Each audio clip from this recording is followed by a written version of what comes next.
Okay, ladies and gentlemen, we are live. Welcome in. The NBA playoffs are live as well, too. We've got the play-in officially underway. Hawks and Magic are tipping things off. Pause!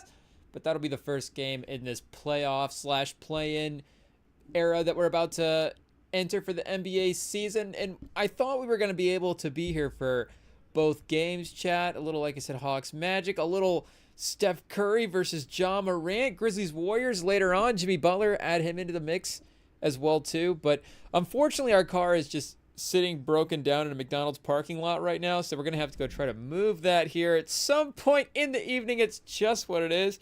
I thought we were cruising, chat. We were going to, it's tax day. So make no mistake, we were definitely pulling a buzzer beater with, chat, with these taxes. But, it's like, okay, we got a couple of minutes here. We're going to go drop them off at the mailbox after work. Like, I still got like an hour. We still got plenty of time. We're good to go. Like, a buzzer beater is right at the last second. We don't even have to run this down to the last second. I don't even have to chase the mail truck down. I can drop this in 5 minutes to go and be fine, chat. And I was like, I'm on this side of town. Let me just swing through the McDonald's real quickly. And make no mistake, the car's not a perfect car. So is idling in a McDonald's drive-through line a little bit of a sketchy situation anyways? Yes, but we went for it anyways. The McDonald's, you go grab yourself a couple of McDoubles right now, chat. They're like $2 a piece. So it's just a difficult value to get anywhere else in town right now. McDonald's back in on the value. That seemed like it was going away there for a second. You're like, wait a second, is McDonald's like trying to be bougie? But no, they're leaning back in. They're like, we'll give you that second burger for $1. Thanks, McDonald's. But in the drive-thru, we were cruising right through. It seemed like all was going to be well, and we got the burgers out that second window, chat, and right as we went to pull out of the drive-thru parking lot, the car just sputtered out and died. So not an ideal situation whatsoever. Anytime you have to ask people in the drive-thru line to push your car into one of the parking spaces, it's just never a good time, chat. It's just not an ideal situation. So, like I said, we're going to have to go try to move that here at some point in the evening. But in the meantime, we'll get to see who the Eastern Conference first play-in winner is going to be. And in a shocking turn of events, chat, since there is only one basketball game on at a time right now, we've also got hockey on in the background. It's just what it is. We're trying to keep the sports theme alive. Spoiler alert, are we going to hit a little movie run here with the episodes on the REMINGTOM pod? So I didn't want to start, triple dipping into the movies, chat. And now all of a sudden, early on in the hockey, I don't even know. Is it early on in the hockey season? Is it late? When are the playoffs? I genuinely have no idea. I didn't even know what game to put on as well, too. But Sabres versus Maple Leafs. Maple Leafs feel like an iconic team, and the Sabres just felt like a cool name. And I was like, oh, Sabres is like, could that be in the mix for us as a hockey team? But then we turn on the game and realize the Sabres are from Buffalo. So shout out to the good people of Buffalo. It's nothing against the city. It's like a fit thing, Chad. It's like sometimes with pawns. It's like with NBA teams, there's like a really great player. It's like the Phoenix Suns right now. Sometimes you just Mike Budenholzer, Kevin Durant, Devin Booker. We love all three of them, chat. But put them on the same team, make no mistake. Guess who's not playing tonight or this week in the play-in game? The Phoenix Suns. So sometimes just the combination is not right. And I just don't know if the Buffalo combination fits into the the Colts, Michigan, San Antonio random triangle that we have going on right now. The Maple Leafs honestly feel more in that mix, chat, but Canadian, we're going to go for a Canadian team. Are we going to cross the border with our fandom, chat? Do we make the leap? Do we make the leap into an international team and say our favorite hockey team would be a Canadian team? I guess, would it make a difference now, chat? Who knows? But for the NBA, so we already have that set in stone, so we don't necessarily need to worry about that. And speaking of teams not playing tonight as well, too, chat, shout out Toronto. But we getting Richer in a play-in game. I think that's fun. The number one overall pick right away. You don't really ever get to see the number one overall pick in the playoffs this early, chat. With all due, shout out to Richer getting his team there. And it's like, Wembanyama and some of these other rookies, I think if we were doing a whatever kind of drafting scenario you'd want to do with them, and Richer, I'm not to say that Richer is not a talented guy that wouldn't have his name highly in the mix, chat, but maybe you're not putting him up against some of these other number one overall picks. But regardless, it is still impacting this team, right? I mean, chat, 40 games? Holy cow, the number 1 overall pick. It paid off. And they did jump, of course, up to getting that number 1 pick. It's not like they were the worst team in the league and then added Ricochet. And all of a sudden it's like, whoa, the Hawks were in the play-in game. But again, seeing that level of a pick on this stage of a game, chat, in a play-in game, how many times? IT, Google it. How many times have we seen the number 1 overall pick in a play-in game? Probably not too many times. We have, unfortunately, though, well, fortunately we get to see Steph Curry play as many games as possible. But unfortunately, his team over the last couple of years has not been able to make it out of the play-in game. And it's been costly for him, chat. Steph Curry, I think, he's either 0-2 or 0-3 in playoff games. We'll say 0-2 to give the man the benefit of the doubt, but it may be 0-3. And you would think with Butler and the way that they're looking tonight and the way that the Grizzlies have been looking lately, that they'd be in a good position for Curry to get his first play-in win. But you just never know, Chad. And not that Curry has necessarily played poorly in the play-in games. But it's not like Curry is losing these games. But again, is there just a play-in jinx on Steph Curry that we don't know about?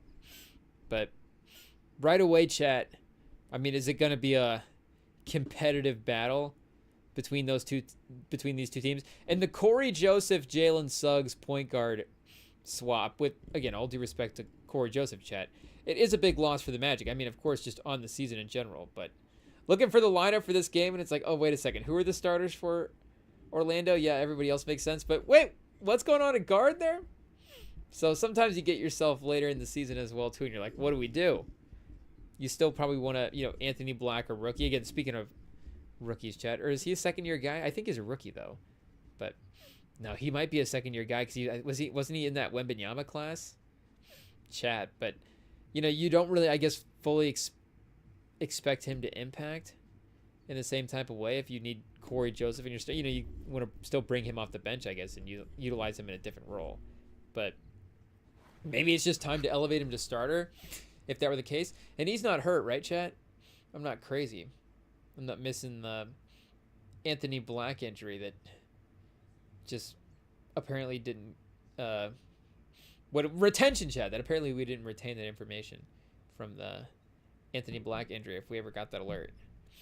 But we do have a couple of things to get into tonight, chat, as well as the playing games going on in the background. So it is commercial break. It may be the time to start. And the WNBA draft was the other night, chat. I gotta say, the WNBA draft quickly becoming one of my favorite events.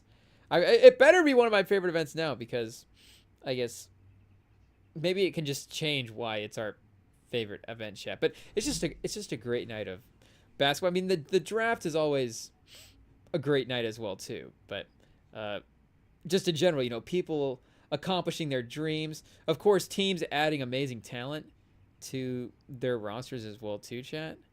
But make no mistake, there's just something about what could it possibly be, chat, about the draft that makes the aura of these players just off the charts.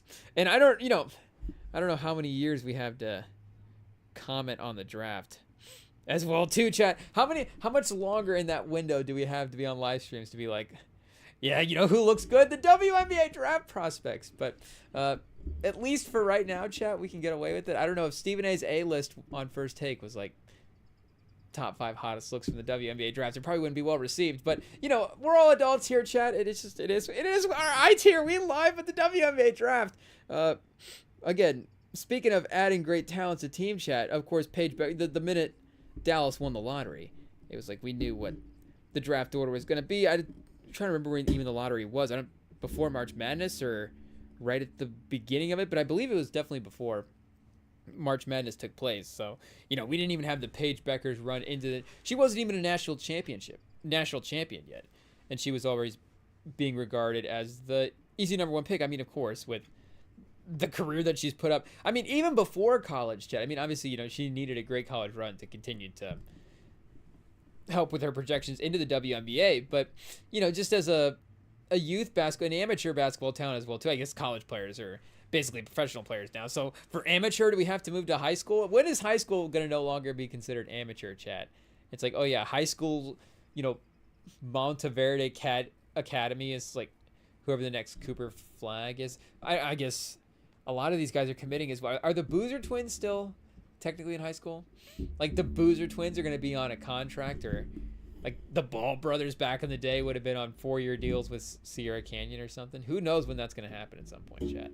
But there was of course all the random stuff resurfacing from, you know, just her career as a basketball player with her being the number 1 overall pick. And there was like a random tweet from a guy that was like, and you know, you got to wonder, of course, too, you know, what some of these scouts are up to, chat. But there's just random tweet that's like, Paige Beckers is like the best he said the best 6th grade basketball player of all time, which is, you know, a very complicated tweet to dive into, chat. But in terms of projecting out the talent, I mean, you couldn't have definitely, I mean, Wembanyama, I'm trying to think when he was on the scene as a basketball player. Obviously, like 13, 14. So, yeah, right in that, you know, 7th grade. You know, of course, I think LeBron as well, too. But he was more, and I guess the basketball media as well, too. Of course, by even the Wembanyama to Paige way the basketball media has just developed over, and just, you know, media in general over those 5 years. Because, again, you know, with her college career, the way you have to have the college career in the WNBA, and she took the extra year with the injury thing. She was out for 5 years. Wemby, of course, just being in the draft recently. Like some of the, I mean, I guess not even just the notoriety for the media as well, too, but just the notoriety for the women's side of the sport, where, you know, that kind of conversation would be in the mainstream anyways. But, like, even LeBron, I feel like he was on the surface and started to really gain notoriety at, like, in high school, chat. It was like that freshman, sophomore year. But again, we'd have to go back and check that timeline. That was right when we were just starting to, you know, consciousness was just starting to form. So it's not like those memories are definitely going to be implanted in there. But, you know, if LeBron, and I guess like Wemby is the LeBron level talent. So it's like if that guy emerges now, then the ability for the hype for him to be generated, or for that player to be generated, would be, of course, the ability for that now is greater than it was for LeBron. Like I'm saying, the notoriety then, of course. But I feel like even as well, too, just like the whole ball is life infrastructure that was going on back then. That's it. It's disappeared. It's just maybe not in my algorithm the same way that it was, of course, back then. But with that whole infrastructure, I mean, if you were tapped in, I mean, of course, everybody knew who she was just from those balls live highlights. And it's like, you know, just this crazy basketball player that's, you know, these highlights are just about as good as any highlights that you'll see on, you know, any page that the channel has ever posted. But yeah, of course, number 1 overall pick to Dallas, and right away goes to play with another one of the Rem and Sam pod favorites, chat. Of course, Enrique Agumbawale as well, too. And they got Carrington in the offseason. Wow, chat. So there was some movement. Speaking of, you know, Carrington and the Connecticut Sun, they were saying that the Connecticut Sun lost all 5 of their starters. The Connecticut Sun were literally in the WNBA finals last year and lost all 5 of their starters. First time it's ever happened in the WNBA, but maybe the first time it's ever happened in the NBA as well, too. Like, an NBA team losing all 5 of their starters is pretty crazy turnover. I mean, they get some good picks with some of the trades and stuff as well, too. But I guess it's the, you know, the location of remembering where everybody else went as well. But Carrington to the wings is, I mean, again, her defense and floor spacing, Chad. We saw what her intensity was able to do with that team. I mean, that was the most intense team in the league, at least defensively anyways. I mean, you got to give the Liberty credit for their intensity as well, too. And Sabrina is definitely one of the most intense players in the league, Chad. And again, the way she can lock in offensively, maybe the way the Suns were able to ramp up the intensity defensively is a different thing. But still, again, just the regular season anyways, it was the most intense team in the league. So you just immediately inject her into this lineup with, like we were saying, Agumbawale and Siegrist as well, too. I think I'm saying that last name right, but Maddie Siegrist from Villanova was, of course, a college scorer, and I think it translated very well into the NBA or WNBA as well. I mean, 50% shot from the field on about 8 shots a game in year 2. So needs to still crack double digits yet. And I guess the 3-pointer needs to continue to develop as well. But you see some of that that 2 point mid range stuff is, well, I guess, do they have the distance breakdown here? Maddie Segrist, maybe she's like attacking, getting downhill. Let's see. A lot of, yeah, in that mid range, that 3 to 10, and that 0 to 3 range as well too. But again, in her lane offensively, like, she's definitely found a place to be efficient. And as you bring in more people, where maybe we'd have to go back and really grind the wings tape from last year. But if, of course, just with Paige Bueckers being on the team, the ball's going to be out of her hands more. So her sort of off the ball a little bit, maybe not having to be as much of a playmaker, could be, again, beneficial for her scoring to continue to increase. And Nalissa Smith as well too. I feel like she's had a good couple. 2022 all rookie, chat. 13-8 for her career. So, 3 years in Indiana. Is that why we know the name, chat? Because she was playing with Caitlin Clark last year? Okay, we get it. We watched some Caitlin Clark games. You got us, chat. You caught us. We were one of the people tuning into Caitlin Clark. And Misha, chat?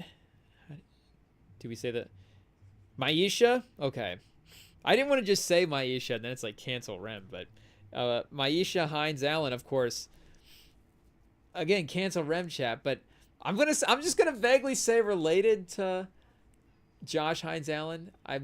Again, you don't want to start assuming what that relationship is, just in case it's the opposite. Who knows, chat? But again, same last name, so the relation is in there somewhere. But the athletic families, of course, you take stock in that as well too. And I mean, just good player in general.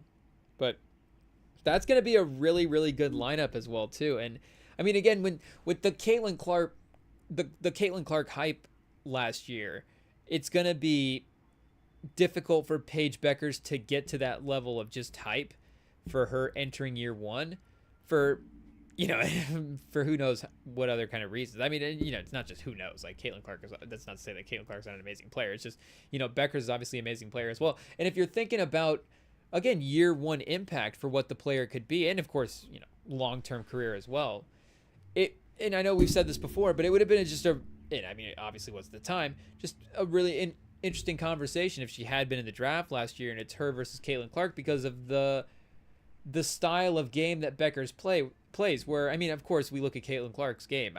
She's the greatest scorer in the history of college. I mean, Bueckers did have this run in the tournament where she was putting up her 30 points plus every game, but of course, just, we know the numbers that Caitlin Clark was putting up, but the defense and the playmaking and some of the rebounding stuff, though Caitlin Clark, of course, is a really good rebounder for a guard as well too. She's a bigger guard, but just some of the more all-roundedness in Bueckers' game is a really interesting thing. And I was thinking about her kind of compared to Cooper Flagg as well too, because they're a little bit different. Like, she's going in with the guard label, and Cooper Flagg, of course, is more of a forward, more of a front court player in the NBA.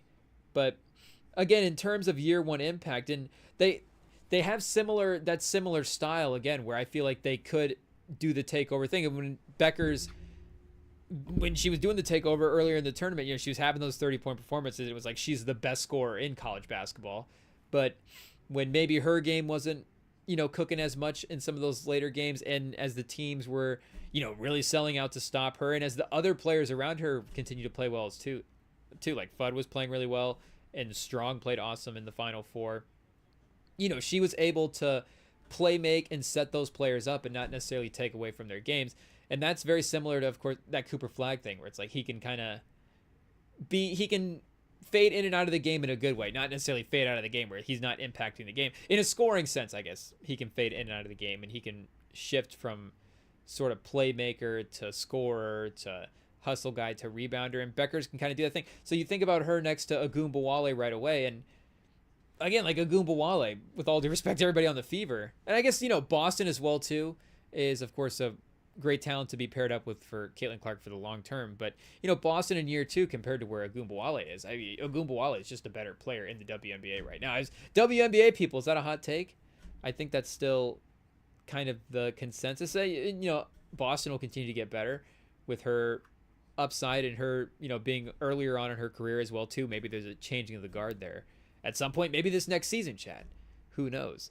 But at least out of last season, Agumbawale is still the better player and just such a great scorer as well too. And really one of those players, like, I don't know what the greater, how some of the greater WNBA basketball conversation works at this point compared to the WNBA or compared to the NBA. It's definitely the discourse amongst some of the people and some of the, between it's much nicer discourse, of course. But in that sense, like, if Agumbawale if this was an NBA situation, it's a star player on, an all NBA level player on the number 2 team in the draft, chat. Like, who's the top 3 teams in the draft right now for the NBA? We've got the Wizards, the Jazz, and the Hornets. So I guess, LaMelo Ball, WNBA player, or hey, yo, all NBA level player, maybe. But if we're just doing current standings, I don't think LaMelo Ball is quite as high up on the player rankings in the NBA as Arike Agumbawale is on the WNBA. But again, just that type of player in the NBA on that, I'll just say, bad of a team. And again, I don't know the greater discourse, like the whole storyline, because like the wings I know they didn't have Sabali for a lot of last year, so some of their players, like if their best players aren't playing, then they're a bad team because of that, not because they're the Wizards. And it's just like this dysfunctional franchise. But it seems like it would be prime. Would they need to trade that type of player? And would Agumbawale be on the market if she was in the NBA? And what would the conversation be around her? But again, it doesn't seem like that's the case. And I'm not even bringing that up to say that it's a function of the WNBA conversation. I'm saying that to say that I think it's a fact that Agumbawale is the type of player that is like that perfect number 2 player to have next to a star player like Paige Beckers. And I think there's definitely some, she is the best player on the team, but in terms of playoff level teams, I'm sure there's a conversation around that she could be the best player on that type of team. But again, I guess it's a long way of saying there's no conversation where it's like they need to trade her, and like, do we do the reset, and do we get younger and get the picks? And again, I don't know how these conversations work at this point for the league, but it just, you're not hearing that storyline at all. It's like you bring in Paige Beckers, you put her next to Agumbawale, and that's like a perfect pairing. And again, with some of the Carrington, some of the other names that we were mentioning as well too. Like, I don't know if their starting lineup is those 3 players and Smith and Segrist as well too, chat. Mackenzie Forbes, I guess we're going to do a Dallas Wings offseason deep dive. 3rd round pick of the Sparks last year. Didn't log any minutes. So maybe that is the lineup that goes out there. And again, that's a really good lineup. It's not, is it going to be a title or are we saying Paige Beckers and Agumbawale are going to compete for the title right away? I don't know if that's going to be the case. But as a situation for her compared to Caitlin Clark, again, like, it's, I think, a much better year 1 situation, and her ability to impact that situation, Beckers, if that makes sense, I think is better. And that's where I should have put that, if that makes sense, because again, like, I think Caitlin Clark and Beckers can have equal impact as a player. But if we're just talking about right away with Caitlin Clark's scoring and how she might need to just adjust her shot making to the WNBA, but then figure out, hey, how am I going to balance some of the shot making and play making with the other team stuff? Because not to say that she couldn't get to the point where she could do a Luka or a Harden impression in the WNBA to that level of success. And it's like, oh, Caitlin Clark can control everything on the court and just, dominate in it, be successful, and, say what you want about the Harden runs. Like, we saw Harden in the conference finals. So if as long as Caitlin Clark doesn't shoot 2 for 20 from 3 in game 7, then they should be fine. So I'm not saying that upside is not there. I'm just saying, like, even with Luka, with him going to LA, he can still dominate the one-on-one and still do this stuff, but he's had to make room a little bit for Reeves and for LeBron. And again, you wouldn't necessarily look at Doncic's game and gone that he's sacrificed, because the team is still successful and Doncic is still kind of as successful. But I feel like even if we look, well, again, Doncic has been kind of awesome on the Lakers. So if we look at his numbers, Doncic is just going to find a way to get his, the LeBron, the 28 and 8. Doncic, it's almost a 38-8 with him, especially in Dallas, of course, like we were saying, with the level of scoring that was demanded from him. I mean, this year he is in that 28-8 range, but he was 28 points a game in Dallas. So yeah, he dipped below 30 points a game, and Dallas is like, he's got to get out of here. It's just what it is. But, and I guess his field goal percentage was even higher in Dallas than it was in LA. His 3-point shooting percentage has been better in LA. But that's funny. He's playing better. Arguably was playing better in Dallas when he got traded. I mean, obviously he's playing better now, I think, which is some of the eye test stuff, some of the effort stuff on both sides of the ball. But again, like, even he's had to find room for some of the other stuff. So it'll be that balancing act of Caitlin Clark being like, hey, and Iowa's just not having to really do that balancing act in that way. The other players are going to just rely on her, in a good way. I mean, obviously that team was awesome. Like, they were going to rely on her most of the time in scoring situations and in those type of moments. And it's going to be like, okay, in the Fever, it's how is her and Boston balance continue to work out. And they made some trades as well too. We have to go back and look at that team and see who else all they brought in. Did they bring in DeWanna Bonner? Is that who it is? I think that's who it is, Chad. They brought in Bonner. So that's a really great score as well too. And she can play off the ball really well. So that's a great, like, and again, it's not, oh, Caitlin Clark needs to change her game, but that's a good, like, build the team around the player that you have type move. I think it's the star player that complements her very well. But again, I think Paige Beckers is kind of a little bit more of a any situation type play. And I guess, like, as we're seeing, like, with Doncic and LeBron, like, any of these guys, if there's a commitment to making it work, any of these guys can be in any situation type guys. So, but just if them playing at their peak play style and all that stuff, like, she kind of defaults into that, I feel like. And again, with her, she's always with Becker, she's always emerged as the best player of the team. So in scoring situations and in these moments, she's always been the go-to player as well. But if it's a Goomba Wale and it's Beckers as that playmaker and rebounder and big guard right away, I think that'd be awesome. And at here, what Taurasi had for teammates earlier on in her career, like, how good was this team, Chad?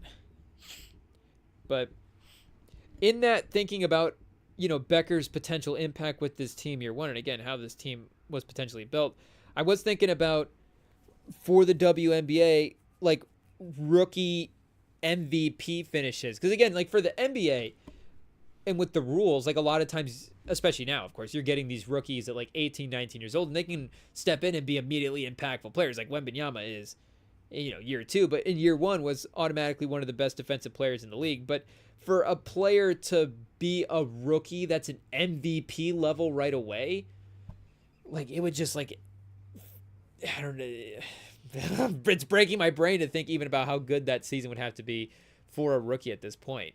And to, like, think about the playoff implications. Because, like we're saying, Recherche, the rarity of seeing a number one pick in a playoff game, but Recherche is arguably, like, the third best player on this version of the Hawks team, and this version of the Hawks team doesn't even have, like, three of their best players to start the season. So it's like, is Recherche still, like, the sixth best player on the team from the start of the season? Like, it's still not the number one overall pick in the same type of way. Like, Edwards, of course, would become an MVP guy, but year one, was he in the MVP conversation? Like, even to bring LeBron back up, was LeBron in the MVP conversation year one? He was a all-star and he was awesome, but you're just getting these guys and it's not a detriment to the NBA guys. It's just, you're getting them at a different spot in their career where these WNBA players can step in and, they've been in college for 4 years, a little bit more veteran players. There's a little bit more of a well-roundedness of their game, and they can kind of step in and be more impactful in year one. And again, like, Taurasi's, first team all WNBA, like, all time, chat. Like, she's one of the best guards to ever play. But she was MVP year, third place in MVP voting in her rookie year. And chat, when I was at work, I was going through and looking at some of these MVP votes, and I wrote it down as well too. And I'm just realizing now that I left it in the jeans that I wore at work. But just know, or maybe I left it at work, I don't know. Who knows? I guess we'll have to go after this, see if it's in those jeans, chat. But hey, yo, pause. But just know somewhere there's like a server notepad note with just a bunch of WNBA rookie MVP finishes written on it. But you see, like, even Angel Reese, I say even Angel Reese, obviously, Angel Reese was really good last year, but with like her rookie season compared to Taurasi's rookie season, again, like Taurasi, of course, was awesome, but like Angel Reese was able to get an MVP vote as well too in her rookie year, and I don't even think Caitlin Clark got one. So is there some, was there a Chicago writer in there, chat? Who knows what the situation was? It was a Shaq Iverson sort of, and not to say that Angel Reese is necessarily Iverson in the MVP conversations last year. She'll be the Shaq Iverson. She'll be winning the MVPs at some point, I'm sure. But again, I just think that Beckers might have the ability to step in and be more impactful in year one than a player like Caitlin Clark. And I think, again, with the situation, like I'm saying, is a part of that as well too. And with Clark, and that was a good team that they kind of had as well too. Like there were some good scores on that team, and it being in the playoff mix, of course, was like I think definitely appropriate for the talent on that roster. But again, with the Goombawale and with some of the other upside pieces here, like it's just I think a higher upside roster for this Wings team than what that Fever team had last year. So definitely very excited. And for Dallas as well too, Chad, is this a little bit of a rejuvenation? Like they just trade Luka Doncic, but at least they get Paige Beckers. So does the Dallas owners also own the Wings, Chad? Paige Beckers, look out. I mean, again, Luka went into the league when he was like 18, so Paige Beckers might only have like 3 seasons left in Dallas before they're like, oh, has she won a title before she's 25 years old or whatever the rule is. Hopefully Nico Harrison's not the GM of the Wings, chat. Hopefully things don't go awry over there. What would be the equivalent of what's the Davis equivalent, chat? Oh no, it's gonna be, well, I was gonna say oh no, but well, I guess Aja Wilson is not, she's Davis at her peak right now. She's not Davis, and obviously MVPs, back-to-back finals MVPs 3 times. Like she's better in the WNBA than Davis is in the NBA. But just saying, like she's at the peak of her power. She's not where Davis is at her career. But she wouldn't be there in a couple of years. So which WNBA players do we want to write off in 3 years, Chad? I guess is the name of this segment. But yeah, I think she like, and I don't know, maybe FanDuel does have a way to put bets on all this stuff. BETSTAMP, cook up a bet if you guys want to open up a sports book. But you need to be, and for the NBA as well too, and for the NFL, like you should be able to bet if a guy is going to be on like an all-pro or an all-NBA or a WNBA team, or I guess what are the rules we can bet on for college now, but can a guy like be an all-American? Like we should be able to bet that, Chad.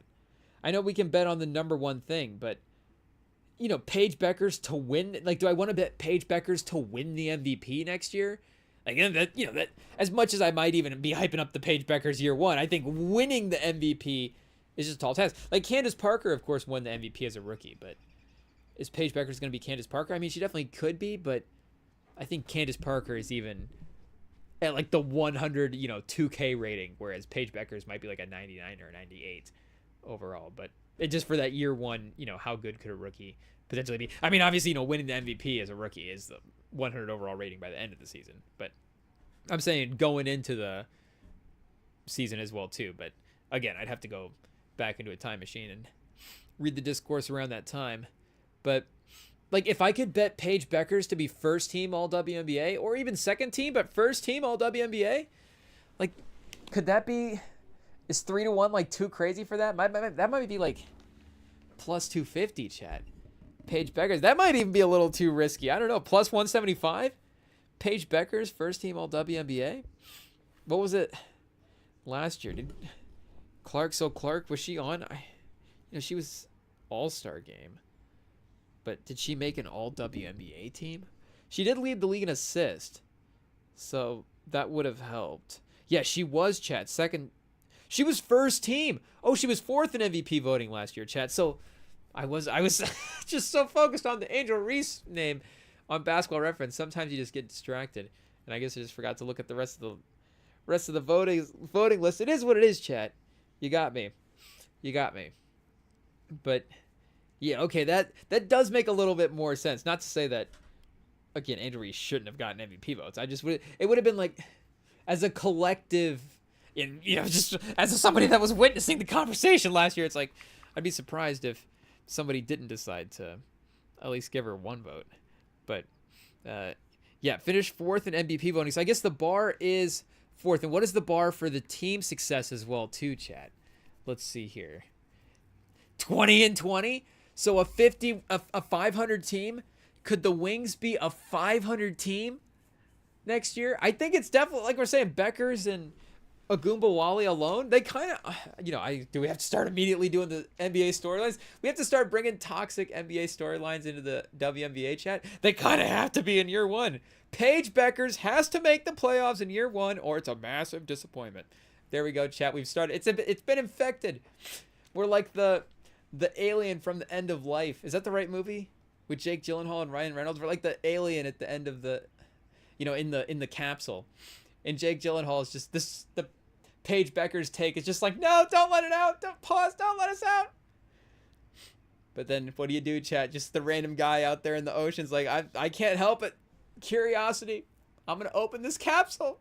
It's just what it is. And then, hopefully we don't wipe out the entire WNBA planet, chat. But it is what it is. You got Beckers and a Cooper Walleye. You got a couple of good basketball players. Are we live?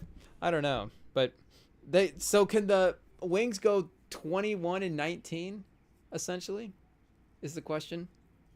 And I don't know what their coaching situation is like as well, too, chat, for the Wings. But yeah, year one, it's going to be a very, very, I think, exciting year for the Dallas. Finally some excitement for, well, not finally, but since the Doncic trade, some excitement in Dallas for Dallas basketball.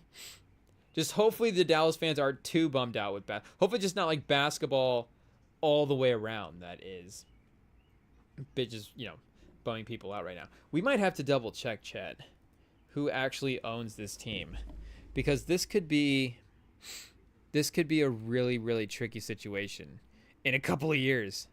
And could it be even more problematic with some of the storylines that they were saying about Luka as well, too? But right now, President Greg Bibb, who owns this team? The team is owned by a group led by Chairman Bill Cameron. So Bill Cameron, that's not, what's the name of the Dallas guys? Like Abbott or something like that, chat? Bill Cameron? Any relation to, who's the filmmaker, chat? A journalist? A Gemini? A Gemini owns the Wings? What's the best sign for owning an NBA team? And I was seeing a clip the other day as well, too, of the Ravens saying that they used astrological signs to help build their team, which, you hear that just as a concept, and you're like, okay. I mean, Harbaugh was even talking about when he first heard it. I mean, the obvious skepticism that you would have to hearing that type of thing. But then again, you look at the team that they have, it's hard to, well, outside of the fact they can't get past the Chiefs every year, it's hard to, argue with the results. So what astrological sign? Is there something in the stars that just said you can't assemble a team to get past Pat Mahomes in the AFC? Maybe there's a constellation out there that just says, no Super Bowls for Lamar Jackson and the Ravens. I don't know how that works, but apparently Derrick Henry's astrological sign lines up perfectly with Lamar, so that's why they signed it. They didn't apparently look at Derrick Henry's 2,000-yard seasons and what he was able to do with the Titans in the playoffs, and taking a team that played against Pat Mahomes in an AFC Championship game, as a running back, taking a team that far with Ryan Tannehill as the quarterback. Like, is Lamar Jackson Ryan Tannehill like 18.0, chat? Like, I feel like just there's some football things you could have looked at as well, too, that said, hey, maybe the Derrick Henry Lamar thing would have made sense. But if it's in the stars, it's in the stars. So I don't know if it made me like the Ravens more or less, because again, their process, you look at their drafts and go, their process is really good. But now I know they're going to be using Sagittarius versus Capricorn to pick their offensive tackle in this draft. It's just, I don't know, Chad. I don't know if I'm at that. Maybe I am old school when it comes to assembling these rosters. I still value a handshake, chat. What do the Ravens say about a handshake? If they value the astrological sign more than a handshake, then I just know that I've missed my window to be a GM in sports. The times have passed me by. Or I'll have to just really lock in on astrological signs, chat. But number 2 overall for the Wings, or for the WNBA draft, Dominique Malonga, chat. A forward out of Cameroon, it says on Basketball Reference. I want to say on the broadcast they were saying she was a French basketball player, but she was in, maybe there's just some obvious world history that I'm just not thinking of, chat, as well too. But there's some highlights that they were showing from just the pre-draft stuff and throughout the broadcast as well too. And she's just like easily throwing down dunks, just like one of the most athletic players that I feel like you've seen for the WNBA draft in a second. In this Storm team as well too, they did trade Jewel Lloyd in the offseason because she is on the Aces now. But they got Lexi Brown. Yeah, you still have Skylar Diggins-Smith, and you still have Ogumake. Yeah, you still have Nneka Ogumake. So that I don't know what her impact is supposed to be in year 1 for Malonga. And I know we looked at Tankathon a couple of times for the WNBA draft in the tournament, and Olivia Miles was like really high up in the draft, arguably the number 2 player overall on the board, and she decided to go back to college. So they were mentioning that in the broadcast as well too, that with Olivia Miles returning to college, it sort of opened the door for who do you take at number 2. And again, I don't know, I'm not the expert, but I kind of like the idea of pairing a center with that team. Again, not to say that you couldn't necessarily use guard depth and backcourt help, but Zaya Cook, I got some Zaya Cook stock, chat. I mean, I was going to say undersized, but you see same height as Skylar Diggins-Smith. So, I mean, it's a proven recipe for success. Obviously, I guess the first couple of years, haven't necessarily panned out the way you would expect, chat. At least from the offensive side of things. But I still believe, and they got Mule out of UConn, if I said that last name right. They got her in the draft last year. Was that first round pick? Or did they even have a first round pick last year? Or did they get a second? Yeah, they got her with the second round pick, but I think that was, decent value as well too. So maybe she's able to have a year 2 impact for the team. You still have Samuelson. So Samuelson, Ogumake, and Malonga, if you could play all 3 of those together, and I don't know, spacing as well too, but you can kind of play some of the double post-up stuff in the WNBA, I think maybe a little more so than the way the NBA is trending right now. I mean, again, we just saw like Jonquil Jones and Breanna Stewart win the WNBA finals. And not to say that the NBA size pause doesn't matter as well too, because I mean, we saw the Timberwolves make a run to the conference finals last year, and we saw them take down Jokic, and seems like Jokic is the most unstoppable player. Well, it doesn't seem like Jokic is the most unstoppable player in the league. He is the most unstoppable player in the league. But seems like that formula for the double bigs does have some success. I mean, the Cavs this year as well too. And even the Thunder to go still a deadly combo as well too. So it's not to say that it's not successful, but I just kind of like the idea. That just seems like a terrifying front line to try to go up against. It seems like it's a lot of length and defensive potential there, especially just the her and Ogumake combination as well. Because I know, maybe getting toward the end of her career here, but what were the numbers still like last year? Chad, yeah, 16.7 points a game, still 50% of the field, and 40% from 3 last year. Her 3-point percentage was up on 2 shots a game, so you're even still getting some floor spacing ability. So you got Ogumake to maybe show her some offensive stuff, and then, I don't know what Malonga's defensive potential is at year 1, but you have that just athleticism right in the front courts, just interject right away.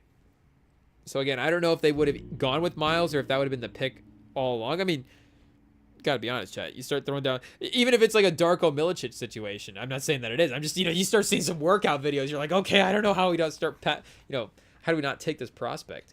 But I think that's a good team for her to end up on as well too, chat. And then after that, they had Sonia Citron from Notre Dame, who seemed like showing some of the college numbers, is another really great prospect as well too.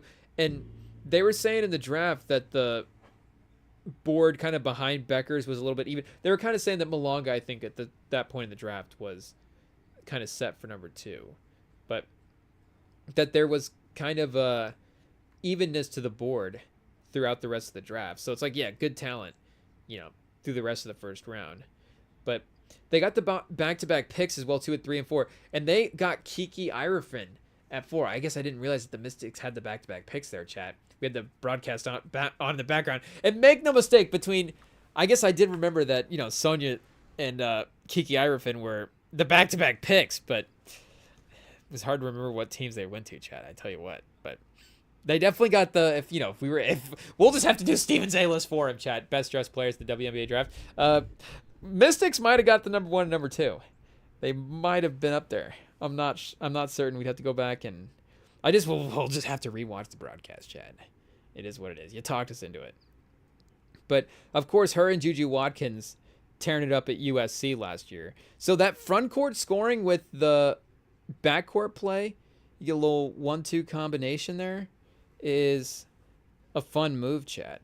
I mean, like we saw the Sky last year kind of lean into the size and go Cardosa and Angel Reese with their 2 first-round picks. And I think the Sun had back-to-back picks in the draft as well, too. But not a lot of names that you would say, have broken through into the mainstream at this point yet for the Mystic. But I do think between Aaliyah Edwards as well, too, like, she was definitely showing as one of the better rookies in the class last year. Yeah, 50% from the field almost as a rookie. Somehow didn't make one of the all-rookie teams, chat. I'm a little surprised by that. What was she playing like at the end of the year? I feel like we saw a couple of really good Aaliyah Edwards games.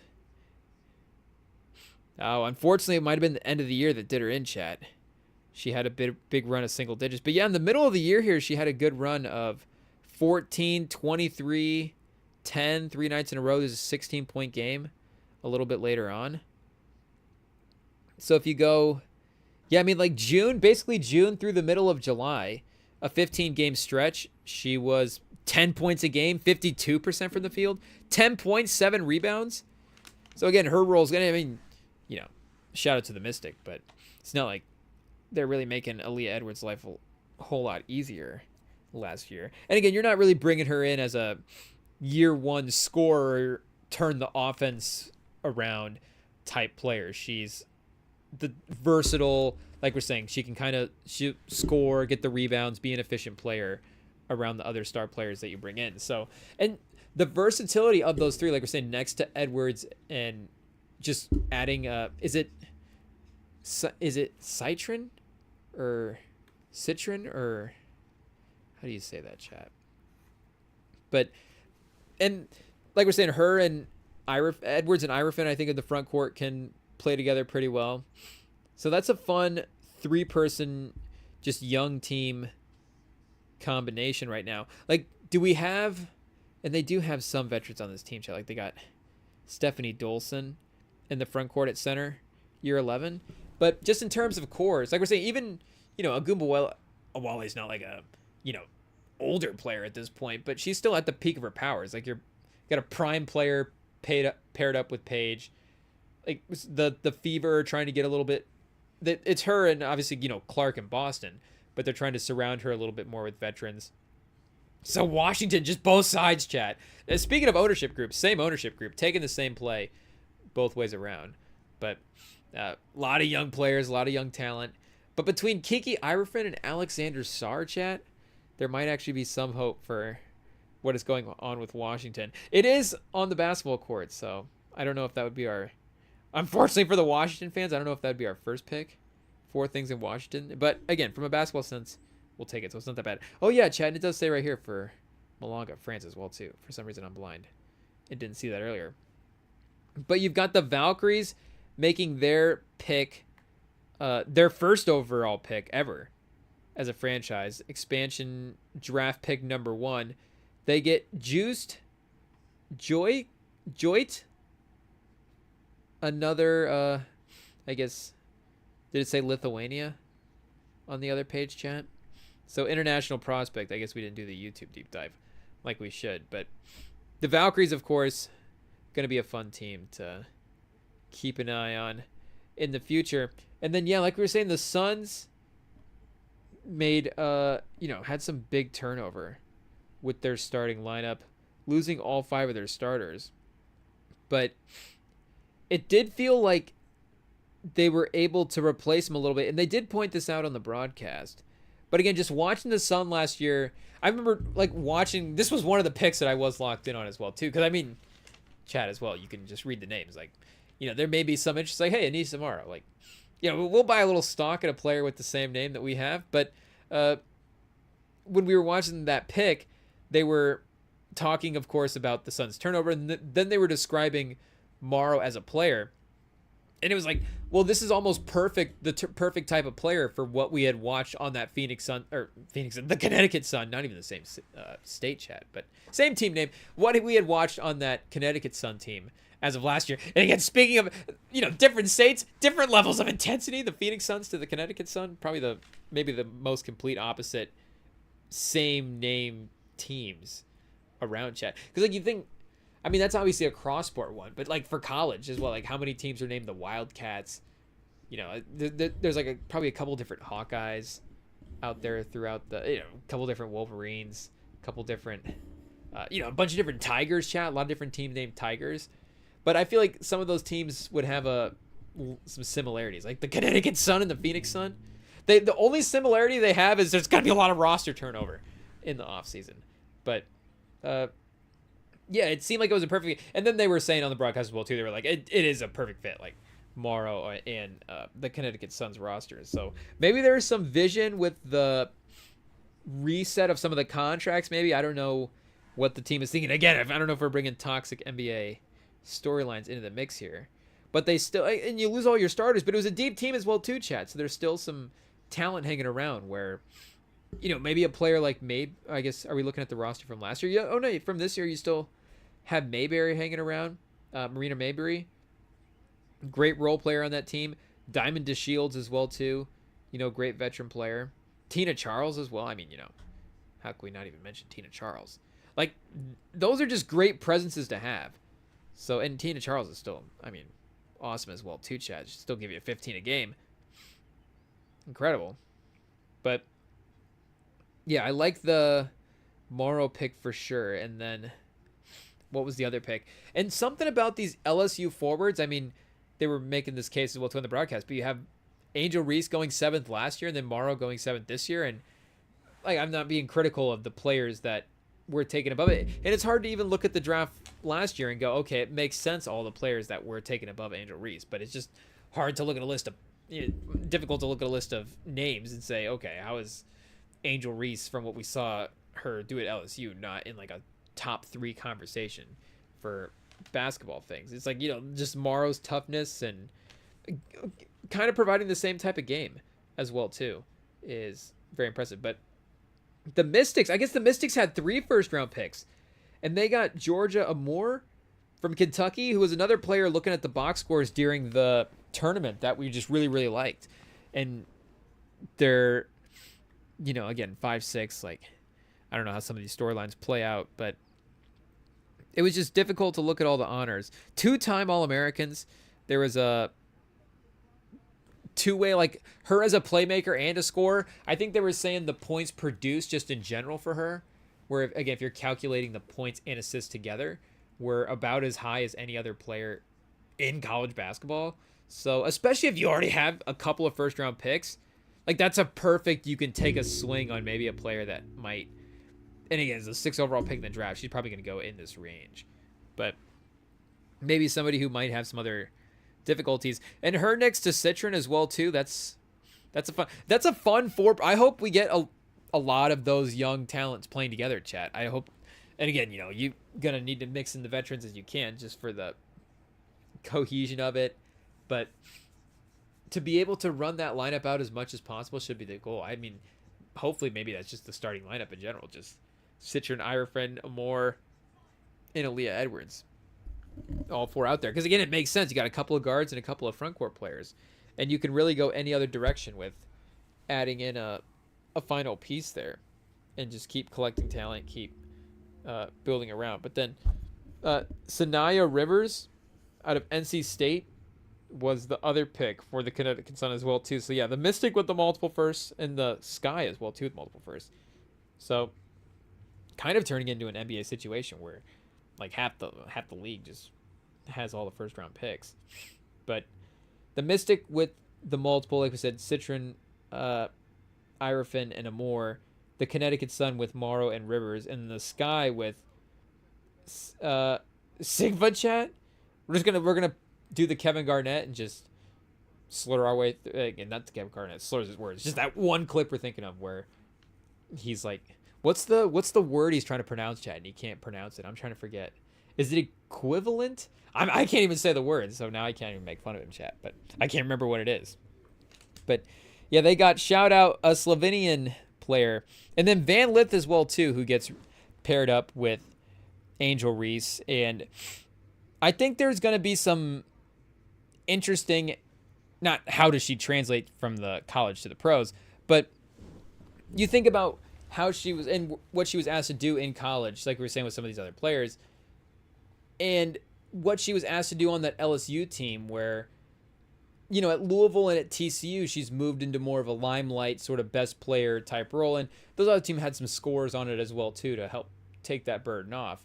But she's just at a different level of importance on those 2 rosters. And not to say that she can't, you know, handle that from a point guard stability standpoint, but her ability to maybe just be more of a playmaker in the WNBA might be really beneficial to her. And then now she's, you know, picking her spots and scoring off of other people a little bit more than just, okay, Van Lith has to generate shots out of nothing for us. I really like that pairing of her and the Sky where she gets to, as well too, like we're saying, be on a team where she's familiar with a couple of the players. From a basketball standpoint as well too, just could help right away. So yeah, I mean, Kia Nurse, Vandersloot, Elizabeth Williams, like I say, they still have Cardosa. I mean, it's still a really fun playoff level team that we saw from last year, Chad. And that lineup of Reese, Cardosa, and I mean, that lineup as well, too, gives you, you know, a little bit more flexibility in the front court. Being able to lean in that much, you can kind of invest in your guards. And maybe, you know, again, if this was an NBA thing, like the back line of your defense is a little bit more set as well, too. But I think Van Lith is a good defender. So I really like that pick for end of the first round, you know, multiple first round picks. How is taking Van Lith not going to be a great pick for your team, Chad? And then shout out, I guess, maybe second and third rounds, we wouldn't be as knowledgeable on some of the names, Chad. But we did, of course, see people were talking about Lucy Olson today. Shout out the Iowa Hawkeye in the mix. People in the area, of course, love to see it, chat. Oh, and we got Pow Pow from South Carolina going to the Dream. We saw her have a couple of big games in the tournament. I mean, you know, just really big for this team, for that South Carolina team for her entire career. But that could be a really sneaky second-round pick as well, too, Chad. Shout out. That's kind of nice. The Sky, like we mentioned, also getting Koulibaly. They got a Koulibaly, chat. And then Maddie Westbeld with pick number 16. Connecticut Sun also adding Raya Marshall into the mix. The Wings add Aranette Vonleh, JJ Quinterly, Madison Scott, Isaiah James, and then Paige Beckers. Chat, the Wings might be good next year. I'm not even really sure who all these names are, but they got a Vonleh and a Quinterly and Paige Beckers. I'm in. The state, Golden State Valkyries, Caitlin Chen, Cheyenne Sellers, and then Juice, like we mentioned, the number 5 overall pick. The Fever didn't have a first-round pick, but it looked like they picked 19 and 20 back-to-back. And Michaela Timpson and Bree Hall from South Carolina. It's another one of Don Staley's players and another one of those just veteran I feel like can play some minutes for you right away as a rotation player, and just the energy and defense she's going to give you is going to be great. So I imagine she could be impactful for this team in year one. And then Harmony Turner and Aaliyah Nye for the Aces. The Sparks with Sarah Ashley Baker, Sanaya Fagan, and Latu King.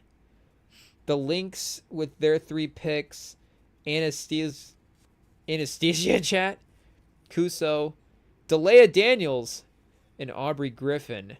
The Liberty only had 1 pick at 38, and Aja Kane was their pick. So that's good, chat. We don't need to see the Liberty adding any more talent, getting better players, and being a better team. Just stay where you're at. They are okay as is. The Storm, like we said with Malonga, and then Serena Sundell, Madison Connor, and Jordan Hobbs. Shout out the Michigan basketball player. So we're kind of all in on the Storm as well too, chat, and the Mystic. Also adding, so I guess the Mystic were the ones that drafted Lucy Olson, and then Zay Green. So the Mystic, the Storm, and the Wings winning the draft, chat. But as full drafts, I do kind of like what the Storm and the Mystic were able to put together. Jordan Hobbs is good, chat. Jordan Hobbs is going to play for this team year one and be impactful. Lock it in. Guarantee it. But we've got 57 seconds left in what has turned into kind of a dominant first half here from the Orlando Magic, chat. Shout out. Trae Young, 3 for 9. Not that clutch playoff numbers that we saw a couple years ago, but I guess neither from LeVert. Unfortunately, speaking of Michigan performers, yikes. 1 for 6. Cleveland making it look like they got the right side of that deal. I mean, of course, they were looking at like they got the right side of that deal before this game. But I mean, we'll see how Hunter plays in his playoffs as well too. But just the LeVert side of it, LeVert not going 1 for 6 in a playoff game for you does feel like a win. And I forgot about this Sabres Maple Leaf game as well too. Do we need to switch into another hockey game in our quest to find which hockey team is our favorite? Because even like baseball, not that we could have necessarily a definitive favorite team, but we always do have a soft spot for the San Francisco Giants. We have family members that are Giants fans that have taken us to Giants games in the past. So it's like, okay, at least there is a connection to that team. Like with hockey, it's literally just ground zero. It would just be a total, you would literally just watch us live, stumble into whatever our favorite team is. Panthers versus Lightning, Golden Knights versus the Flames. Ooh, it could probably just be the Golden Knights, chat. Make it easy with our aces as well too. Keep it for the same team for hockey and for WNBA, I guess. But the Panthers is kind of interesting. Didn't they just win the title recently? So is the Lightning. The Islanders. What about, I was going to say, which team did PK Subban play for? But do we want to be a fan of the Predators, chat? Do we want to just be like, okay, well, on a whim, the Nashville Predators is our favorite team. But I did like PK Subban, so we could potentially make it Subban to honor our guy, chat. But shout out, Orlando is up by, like we said,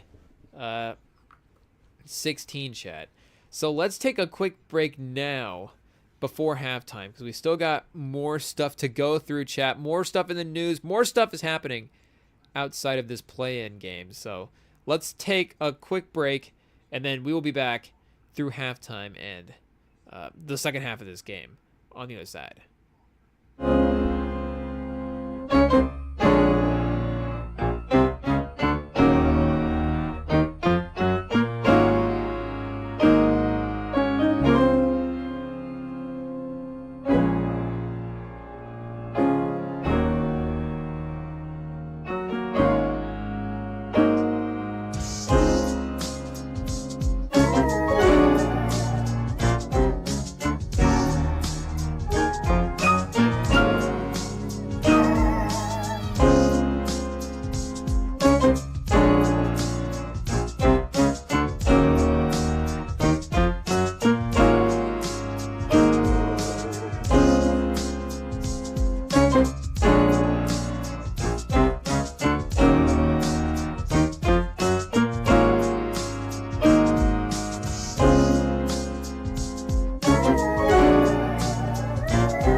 Okay, chat, we're back. Like we said, halftime is in progress, but the second half will be up shortly. So, in the meantime, one of the things that we did need to address, there is very few things that, like, I was like, you know, the Rem and Sam pod address, the Rem and Sam pod respond, but I guess the Rem and Sam pod respond chat, something, it's not even us responding. I guess I'm just jealous that I didn't see this opportunity, but, and, you know, we've seen a couple of these videos in the algorithm before, chat. Of course, you know, you click on them and watch them a little bit. They get too many views, and it's like, well, I guess we have to check this one out. But Jubilee does the debate videos where it's like 20v1. This expert will debate this. And, you know, they do politicals. They're the most, of course, like explosive, the most popular ones that have gone through our algorithm. But the one that they did recently, their most recent one, was Skip Bayless versus like 20 sports fans debating these various topics. So I guess I'm upset that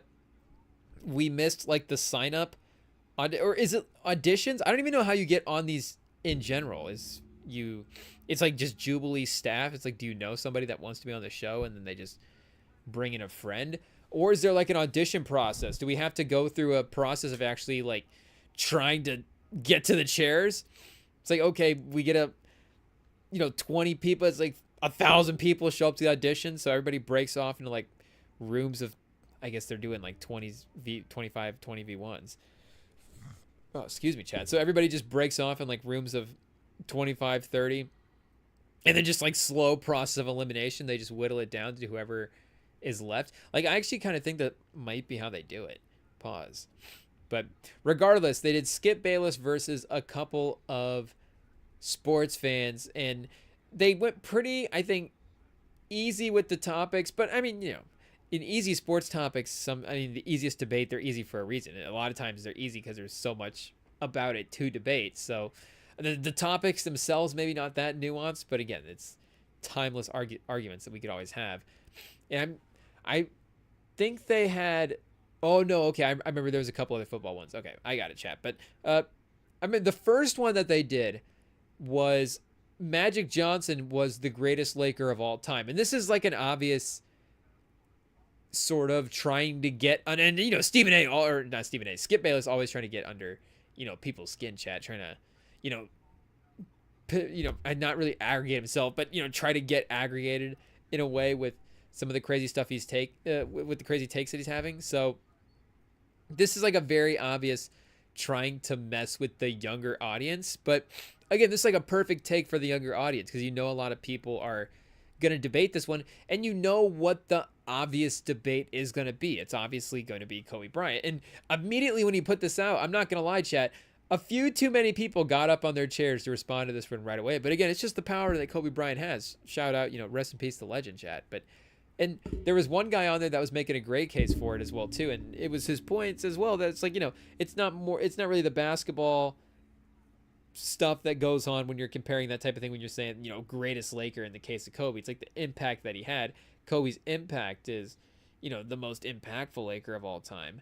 But again, if you're just talking the basketball stuff, this would have been one of the ones, chat, where as much as I would have loved to have been in the room, I kind of would have just sat and watched this one, because I actually kind of agree with Skip. And it's like, I feel like you could go two ways with it. Like, you could have Magic Johnson higher in your player rankings all time, and you could say Kobe is the greatest Laker of all time. It's a little weird because both those guys, of course, only played for the Lakers. Like, LeBron, of course, has been around. Shaq, I mean, of course, had his like career. I mean, a lot of these other Lakers stars have ended up finding themselves in LA for a portion of their careers. So that's an interesting two Laker lifer one. I mean, that's a reason that the Lakers fandom for their generations is so intense for both those guys.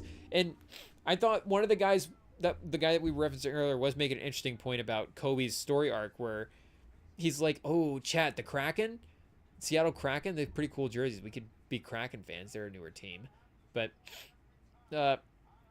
unfortunately, Magic Johnson, his career got cut a little bit short. But with Kobe, you did end up getting this sort of fully realized career and this full story arc. Like Magic, and I mean, the reason Magic Johnson is there's a simple reason that Magic Johnson's the greatest Laker of all time. It's just 9 finals in 12 years. It's, the man was, and Skip was saying it, like, you want to talk about consistent winners. I mean, it's like Russell and Jordan and Magic are like the most consistent winners the NBA has ever seen. Just getting to the finals and being like Mahomes, what Mahomes is doing is like what Magic did in his career. Like, just getting to the finals, winning the finals every year. Like Magic I guess he ended up with 5 rings, but was winning a couple more of those finals a little bit earlier on. I mean, that last finals, obviously, versus Jordan, the Bulls ended up taking. And the Celtics got a couple of those 80s finals as well, too. And there's one year, the Celtics beat the Rockets in the finals. Like, they didn't even match up against the Lakers in the finals itself. The Lakers go down in the Western Conference playoffs to the Rockets. Not that our 80s history, I guess, is the best. We're literally just going to say all the 80s history we know and act like, that's just the tip of the iceberg, chat. But it's like, no, actually, for this iceberg, that's the whole iceberg. It's just a tiny little iceberg. Pause. But yeah. Anyways, chat. There's just like, it's that level of winning is pretty difficult for any player to top, and we haven't seen it yet. And Magic's, of course.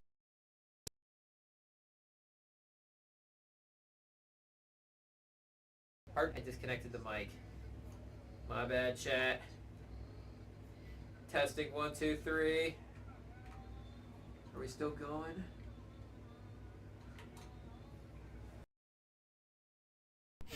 Hello. 3, 2, 1. Okay. I think we're back in, chat.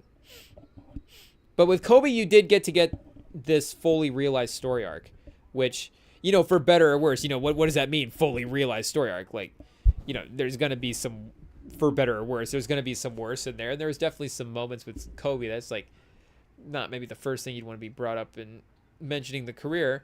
But by the time you get to the end of it, of course, you have this journey with this person. That's like, that type of experience is just, again, in the Magic way, it's just difficult, and again, difficult to recreate. It's a crazy statement, chat, but you get what I'm saying. Just that and you don't want to say villain to hero arc, but in the sense of, in the, not a villain bad guy sense, but you get what we're saying, chat, in just the sense of there was a disconnect between him and the fans and him and the fan base and between him and what was going on with the organization, and to bring that all the way around and to become one of the most beloved Lakers of all time.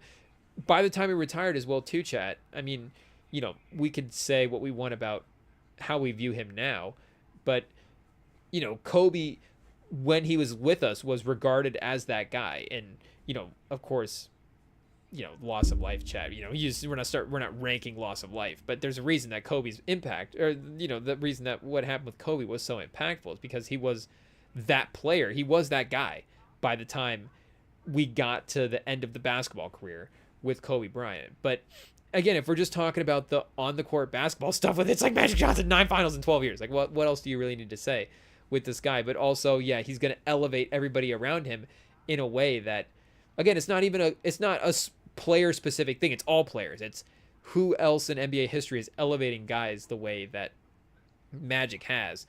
And again, if you look at the other guys, like Kareem has a little, non-Lakers legacy, that the Kareem legacy, like, Kareem, like we were saying, it makes sense to say Kareem is a better all-time basketball player than Magic Johnson.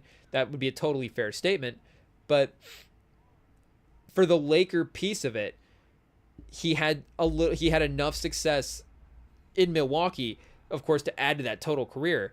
But with what he was able to accomplish in the Lakers compared to Magic, it's close enough. And them being directly together, and with Magic, at times, like we're saying, Kareem in later finals as well too. It's like Kareem scoring and his matchup abilities, is he he's winning finals MVPs, is he the number one guy? But Magic was always kind of the captain of the team. And, Skip brought up a point as well too that doesn't really get talked about. And, maybe for guys like me that are always constantly going back and rewatching these games and, revisiting the box scores all the time, that Kareem also had a couple of year run in Los Angeles before Magic got there, where it maybe wasn't that great. And again, you're gonna need to add talent. It's not like, okay, is Kareem bombing with great teams? Is there a Magic Johnson equivalent that he has that he's just not winning with, and then the Magic personality is the thing that pushes him over the top? It's like, no, they were getting, over the course of the years with Kareem, there are basketball upgrades, but it's not Kareem needing Scottie Pippen. It's more.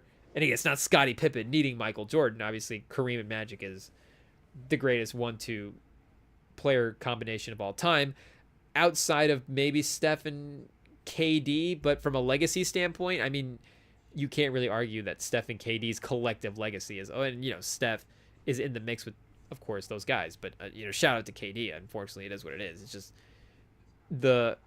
We get it, chat. we want KD to call in, so I'm gonna stop talking.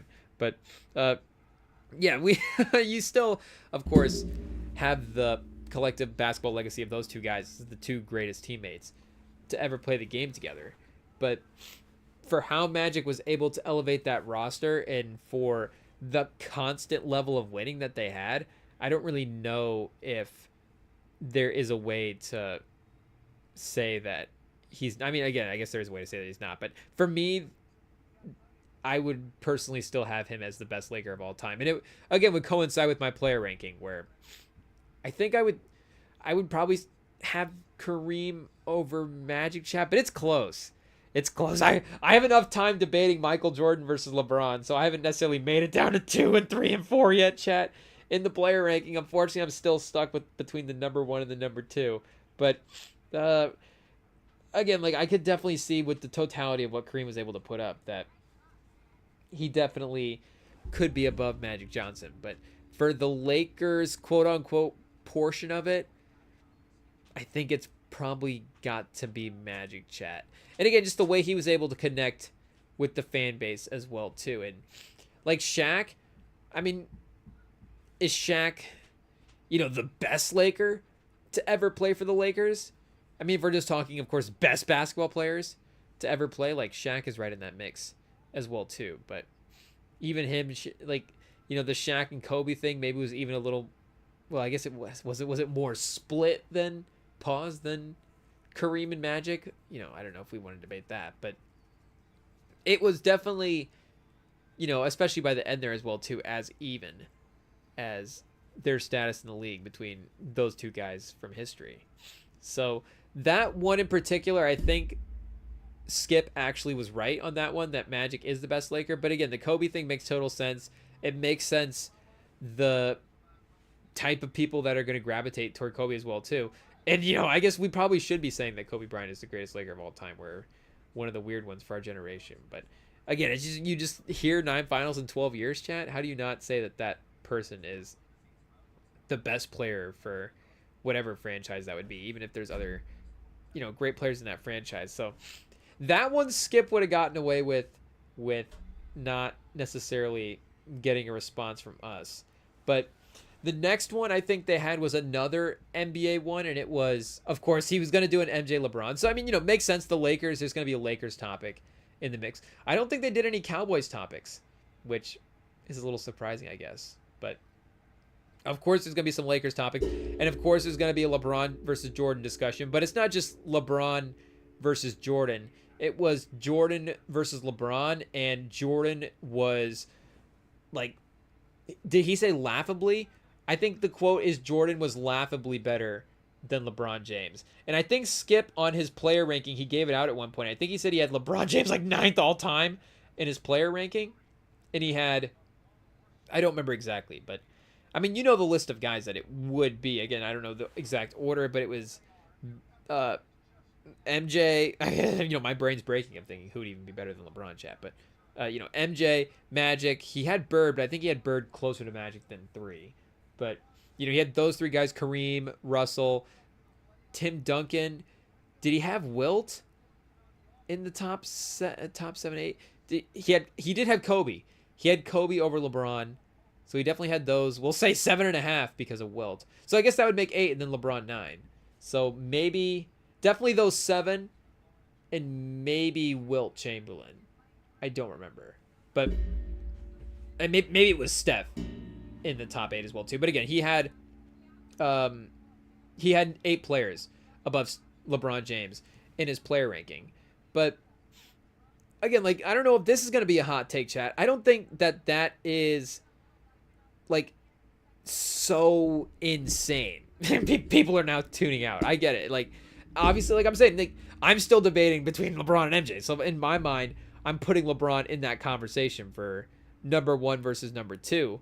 But again, if you're going to have an order of these great players for what they are, I think that makes total sense. And, I think as time goes, I mean, Simmons with his concepts, like he's talked about the basketball pyramid. I mean, in fantasy drafts, they've talked about this as well too, chat. But the idea of like tiers versus an actual ranking. But I do think that there really is something to that. And again, it becomes a little less fun when it's like, okay, well, we get it. LeBron and MJ are on the same exact level. Okay, we can just all go about our business for the exact day, for the rest of the day. But what I think really, again, and with the tiers concept, what really is important from a legacy standpoint, and again, as individuals, we can nitpick sort of what our own preferences are. But I think in terms of a consensus, I think what becomes important is, and again, this is just really another phrase for tiers and pyramid stuff, but what I would call like acceptable answers. Like, how many acceptable answers would you have for that spot? Like, for, let's even get MJ in the conversation here, chat. If we're talking for the greatest player of all time, how many acceptable answers do you have? I think that's an interesting conversation. Again, it becomes a tier list. Like, how many guys are in that tier 1? For that conversation. And maybe you go to the list and say, okay, MJ is the only acceptable answer. He's by far the tier 1 guy. And then it's like, okay, yeah, make your case for MJ as the tier 1 guy. And again, we'll make your case for the exact order on the list. Like, I'm down to have that conversation as well too. But again, to look at like a Skip Bayless ranking and go, oh man, how do you have LeBron James ninth on the all-time ranking? It's like, it's insane. The man's played 20 years. And I get there's a totality thing with LeBron as well too. That's insane. That it's a little, of course, Brady-esque outside of the titles, unfortunately, that it's like there's just so much undeniable stats here that it's just difficult to look in any other direction. But again, from the on the basketball talent thing with it, and that's the thing with Brady with the quarterback position as well too, compared to some of the basketball stuff with it, where the winning at the quarterback position feels a little bit more directly influenced by that. And I know you say like one player can be maybe individually more important in a basketball game than like any, especially any other position on the football field, but especially for that quarterback and for Brady as well too. I mean, that's the thing with Mahomes that has made it so interesting. It's like visually watching Mahomes is, oh, we're watching a guy that is position, and you don't want to say better than Tom Brady played it, but and there was a time, and even still, but he's playing the position more dynamic, than Tom Brady ever played the position. And that's the part of it that was also, breaking our brains in real time here, is like, okay, he's having the stats, he's achieving the winning almost, with the three-peat. It's like he would have been achieving the winning more than Brady, and then again, like playing the position more dynamic than him. But outside of the idea that Mahomes could get there, and maybe like Joe Montana, there's really no other player that has also played the position like Tom Brady, as well as Tom Brady, but also, again, achieved as much as Tom Brady as well too. So it just makes it totally easy for Brady to be the number one quarterback of all time. So you could definitely say that for Jordan, and you could say that nobody has played the game of basketball like Michael Jordan, but I don't know if that's 100% the case the way it is, again, maybe in the quarterback conversation, the way it is with Tom Brady. Like and you could get into the specific moments of it as well too, and in the clutch. And I get, if we're nitpicking all the individual stuff, which is the point of the question, I guess, was is he laughably better? And we would have been voted off at this point, and I think the timer would have ran out as well too. But with again, with just the general idea of like, is LeBron, is he laughably better? Is he ninth on the list, or is he second? Like, to be honest, I look at a list and go, okay, you're telling me that you think Larry Bird was a better basketball player. That a controversial one to bring up, but let's bring Magic back into the list, and not even to bring him up over LeBron, but I kind of think Magic and Kareem as well too. Like, these guys, I think should be a little bit more in the GOAT conversation than they actually are. Like, Magic going to 9 finals in 12 years and winning 5 of them, winning one less than Michael Jordan. Again, granted, having Kareem as his teammate, like, you probably should, the over-under should probably be 4.5. Like, looking back, it should be 4.5 because, again, they're 2 of the 5 greatest players of all time. But, in the moment, there obviously should. It's like Enrique Gumawale and Paige Becker. So now we're really bringing toxic NBA storylines into it. The expectations are off the charts. But, it's like you got 2 young talents. You probably should at least be achieving something with both of these people on the roster. But, with, to me, if you actually say that Magic Johnson is the greatest basketball player of all time, I actually think that is an acceptable answer. And Kareem obviously is an acceptable answer. LeBron is an acceptable answer. And I think Jordan is an acceptable answer. Like, I think that's an interesting conversation of how many guys are inacceptable. And Bill Russell as well, too. I think Bill Russell is an acceptable answer if you want to say, and obviously he's more than acceptable, but you get the point of the phrasing of that statement. But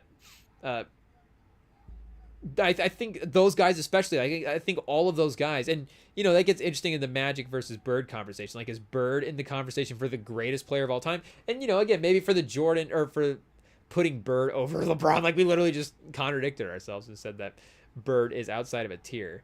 So maybe, I don't know, for some reason I feel like Bird would be in the next tier down, chat. It's like Bird and Steph and Shaq and Durant, and maybe that's not the exact order. Like, Hakeem is also in this tier. Duncan, how can we forget about Duncan, chat? But Duncan's not even he's above number 1. Is there like Agent Zero on the list? Tim Duncan is just, a basketball statue idol guy that just hangs over all these players. He's ascended past the player ranking. Tim Duncan's in basketball Jedi status. Shout out. Wembanyama's close, chat. Not even a season, just like 20 more games. Wembanyama will be there for us. If he has like a couple of triple doubles and they're blocked like, 20, 10, and 10 blocks, then immediately just NBA goes. We don't have to worry about player rankings. So, take Tim Duncan out of the player rankings. We don't have to worry about him. We get it. He's ascended past that. So there's a different, I guess we've unlocked a new level to the player ranking. You don't even have to be on the list. Tim Duncan's achieved basketball ranking nirvana, or whatever it is, I guess. But I think anything like that is acceptable. So I guess it's unacceptable to put LeBron in the tier 2. And again, maybe the 9 portion of the list is not the exact spot that we're arguing it. It's, the ability to move these guys around on the list in that way. Because again, like I'm saying, even for myself, like I still think it would be probably Jordan and LeBron as the top 2 basketball players of all time. But like I'm saying, I think with some of the LeBron Steph conversation, the way I'm like, oh, if I'm having to calibrate that LeBron Steph conversation in my mind, like maybe I just need to bring Steph up now and he's into the top 6, which maybe he already should be. But again, it's like, okay, do I bring Magic back into this conversation? Then now is Magic 2, and then it's like, is the list something like MJ, Magic, Kareem, LeBron, Steph? Like that doesn't, how do you put LeBron behind Kareem and Magic? It doesn't make sense, chat. Like this breaks your brain. It might be the most difficult all-time player ranking. Maybe baseball's crazy as well too, chat. I don't know how how does baseball filter out steroids versus non-steroids in their player rankings? You just had to, I guess, leave Pete Rose off your all-time list. I don't know how that works out, chat. But and the Hawks are down by 11 as well too, we should mention. So maybe they can keep it feisty here in the fourth quarter. The Hawks clawing back into this game would not be the most surprising thing in the world, especially the Magic's offense, or the Magic's offense, stalling out a little bit and letting the Hawks get back in the game wouldn't be the most surprising thing in the world either. But again, I obviously, and again, I just Skip actually think Michael Jordan is laughably better than LeBron, but I think Skip might legitimately think that Michael Jordan is laughably better than everybody that's ever played. He was obviously speaking highly of like Magic and Kareem and stuff as well too, and Skip's a bit of an old timer. Like he's gonna speak highly of his charisma. Okay, chat, or of his era. I don't know. I said charisma there, chat, but we have to do because I was thinking of couch cushion and era, and I guess I combined them for charisma. But we just have to do a quick cushion readjustment because this thing is sliding off the couch. Oh, there we go, chat. Slowly sliding off the couch with the cushion, but I think we're set. This one right next to me is like already halfway off, but we're not using that one right now, chat, so we're good to go. But hey, yo, but do we want, they have to go to REMINGTOM Plus, I guess, for when we use the whole couch. Hey, yo. But anyways, quick pivot back to LeBron and Jordan. I like the idea of, and again, I love the idea of rankings, but in the course of, I guess, figuring out the rankings, I also open in a conversation to go, oh yeah, that makes total sense. Like I'm not against the idea of any of those guys, being the greatest. Like again, for quarterback, I think, outside of Brady, there really is no other acceptable answer. Maybe Montana gets in that list, and then maybe Unitas, if I want to go, like, if you want to bring in some old timers. So I guess if somebody wants to say like Sammy Baugh or Otto Graham has to be an acceptable answer. Like if you're telling me Otto Graham's the greatest quarterback of all time, then I can't necessarily not. I can't say you're wrong. Like speaking of winning, I think the man won like 10 championships. So, Brady was in as many championships as Otto Graham won. So take that, Tom Brady. But and speaking, I can't believe I forgot about this for the Lakers thing as well too. But speaking of old timers, there was some old white guy that just popped on the Magic is the greatest Laker debate. And again, it was perfectly set up for like Magic versus Kobe. But this guy got on there and was like, I'm going to argue Magic versus Jerry West. This Skip was like, okay, buddy. I mean, I'm the unreasonable one here, but Jerry West is, I think, a couple of tiers down. Jerry West might be in that next tier we were talking about, but I don't know if Jerry West is on a tier with Bird and Steph. Just quite. Steph, we're putting him a tier above the logo, chat. And I guess LeBron 2 tiers above the logo. MJ, I was going to say they can't make the logo the Jumpman, though, because there might be some branding issues with that. I don't know who that would be more expensive for, the league or for the Jumpman. Who would have to rent what logo? Who'd be licensing the logo to who? Would the league be like, or would Nike be like, naming like this? It'd be like stadium rights. We're like, we have logo rights now. Or I guess Jumpman, but Nike, but they have the logo rights to the NBA with the Jumpman. Or would the NBA have to actually go to Nike and be like, hey, the Jumpman logo is a pretty big brand? Like, I think the NBA is still a bigger brand than the Jumpman logo. It's a crazy conversation though, the chat. I mean, the Jumpman logo is a $1 billion company, but could the Jumpman logo start a league right now and pay players? I guess this is literally happening, chat. I don't even know what I'm talking. This is in my subconscious because the league announced they're starting a 3-on-3 with the Jordan brand. Shout out to Ice Cube, who I guess got the league upset, and I think he's talked about that as well too. But I guess is the big three going to be we didn't look into that, chat. If the NBA's 3-on-3 was going to be a more immediate competitive thing, because the big three, of course, is a different lane with the retired players. And on the ESPN feed right now, Magic up 8. On the Sling TV feed, they are up 6 with 5.5 left in the third quarter, chat. Here we go. Corey Joseph. Oh, he's flinging it out to Paolo. He's bringing him back by himself. Paolo and Corey Joseph, the combination. I guess the Magic are up right now, but bringing the Magic back out of the slump would be a better way to say it. And the center from Washington State playing well tonight, chat. I forget how you say his last name, but we liked him in the draft as well too. So seems like he makes sense in Atlanta with the type of centers that they've gravitated toward. And he's been running around giving him some good minutes tonight. Do they have him and Okongwu in the game together with Dyson Daniels and Ricochet and Trae Young? So yeah, they're just going all defense around Trae Young right now. And of course, you hope Ricochet as well too provides you a little shooting. I mean, Trae Young really going to set the stage for him to open up offensively. But yeah, of course, we all know that Michael Jordan's not laughably better than LeBron James, unless, of course, like we were saying, you think that he's laughably better than everybody else. That's the only way to. But that's the thing. It's like Michael Jordan, and maybe that's why Michael Jordan is the greatest, because he's in this argument, he's the only guy that could be in a tier by himself. But maybe Russell is the only other guy too. So maybe in this conversation, it's like, okay, Russell is now still the second greatest player of all time. And maybe Russell is just, maybe we have to go back and revise. Maybe we just put Russell number 1, chat, and just call it a day. But yeah, Skip, I don't know if we would have been allowed to buzz in for that one. That might have been too long-winded.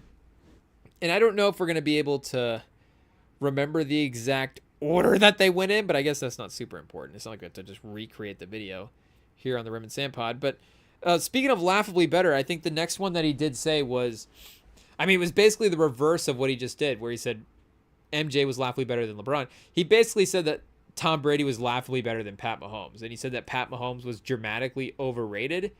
And the first guy that went up there and was like, immediately, as you would challenge him on that point, it's like, well, dramatically overrated compared to what? He's not dramatically overrated compared to the guys in the league right now, because he's dominated everybody in the league right now. He just, lost Super Bowl to Jalen Hurts. But I don't think that people would say that, Jalen Hurts is on the level of Pat Mahomes. Jalen Hurts is obviously a really good quarterback, a Super Bowl level winning quarterback.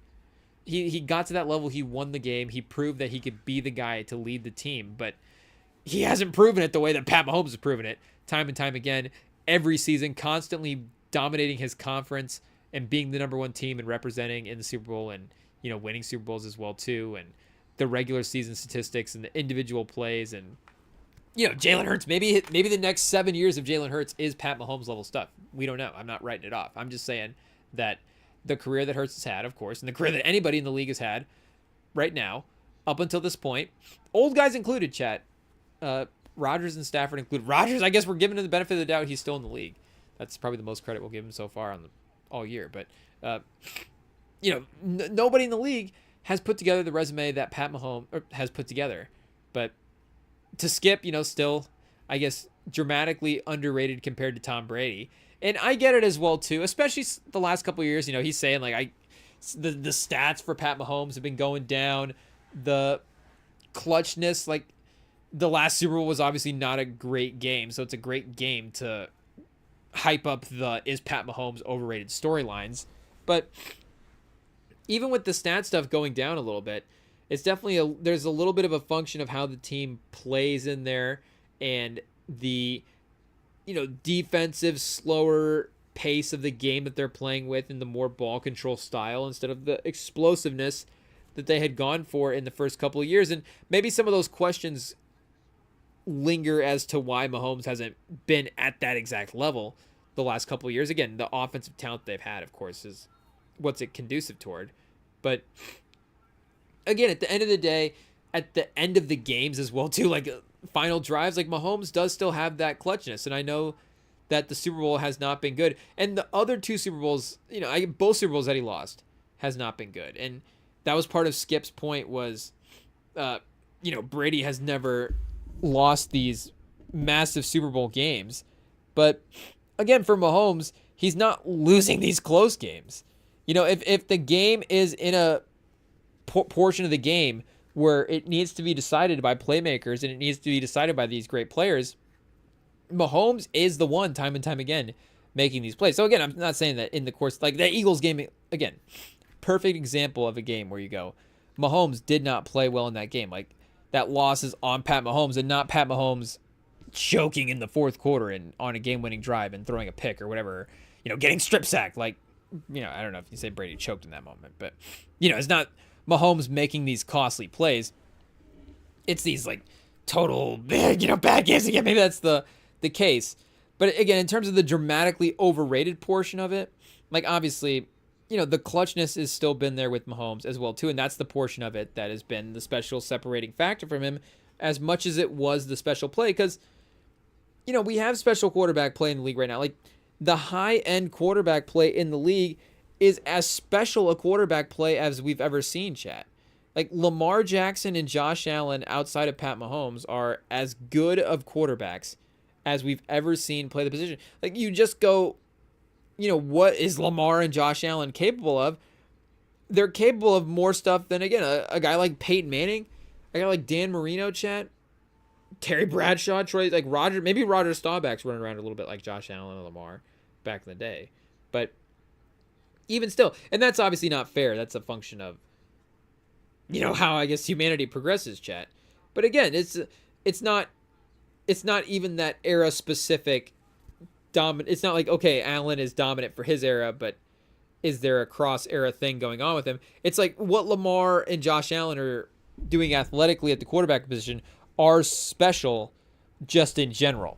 They're special for now. Like Lamar is still a special quarterback athlete now, but even those guys, like we're saying, and that's what makes Jalen Hurts so special as well, to go to the other side of it. Like, again, Jalen Hurts hasn't had the resume. He's not in this conversation of dramatically overrated compared to Tom Brady. But if we're using a different example of it on a different scale, Jalen Hurts has had the winning and had the clutchness at every level of his career. He's been a winner in college. I mean, I'm sure there's high school titles in there.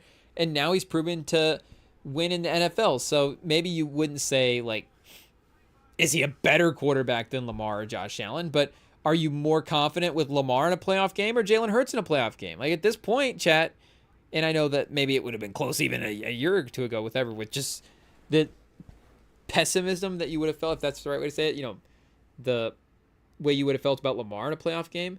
But again, with what Jalen Hurts has proven, and you can have an optimistic battle about which of those quarterbacks you would rather have in a playoff game, and you could definitely see yourself taking Jalen Hurts. So again, we have athletic quarterback play in the league right now and special quarterback talent that is just amazing to watch. But it doesn't mean that just makes them great. Like in our eyes, they still have to accomplish. They still have to win and they still have to achieve. And again, Mahomes has, and that's what made him special. And again,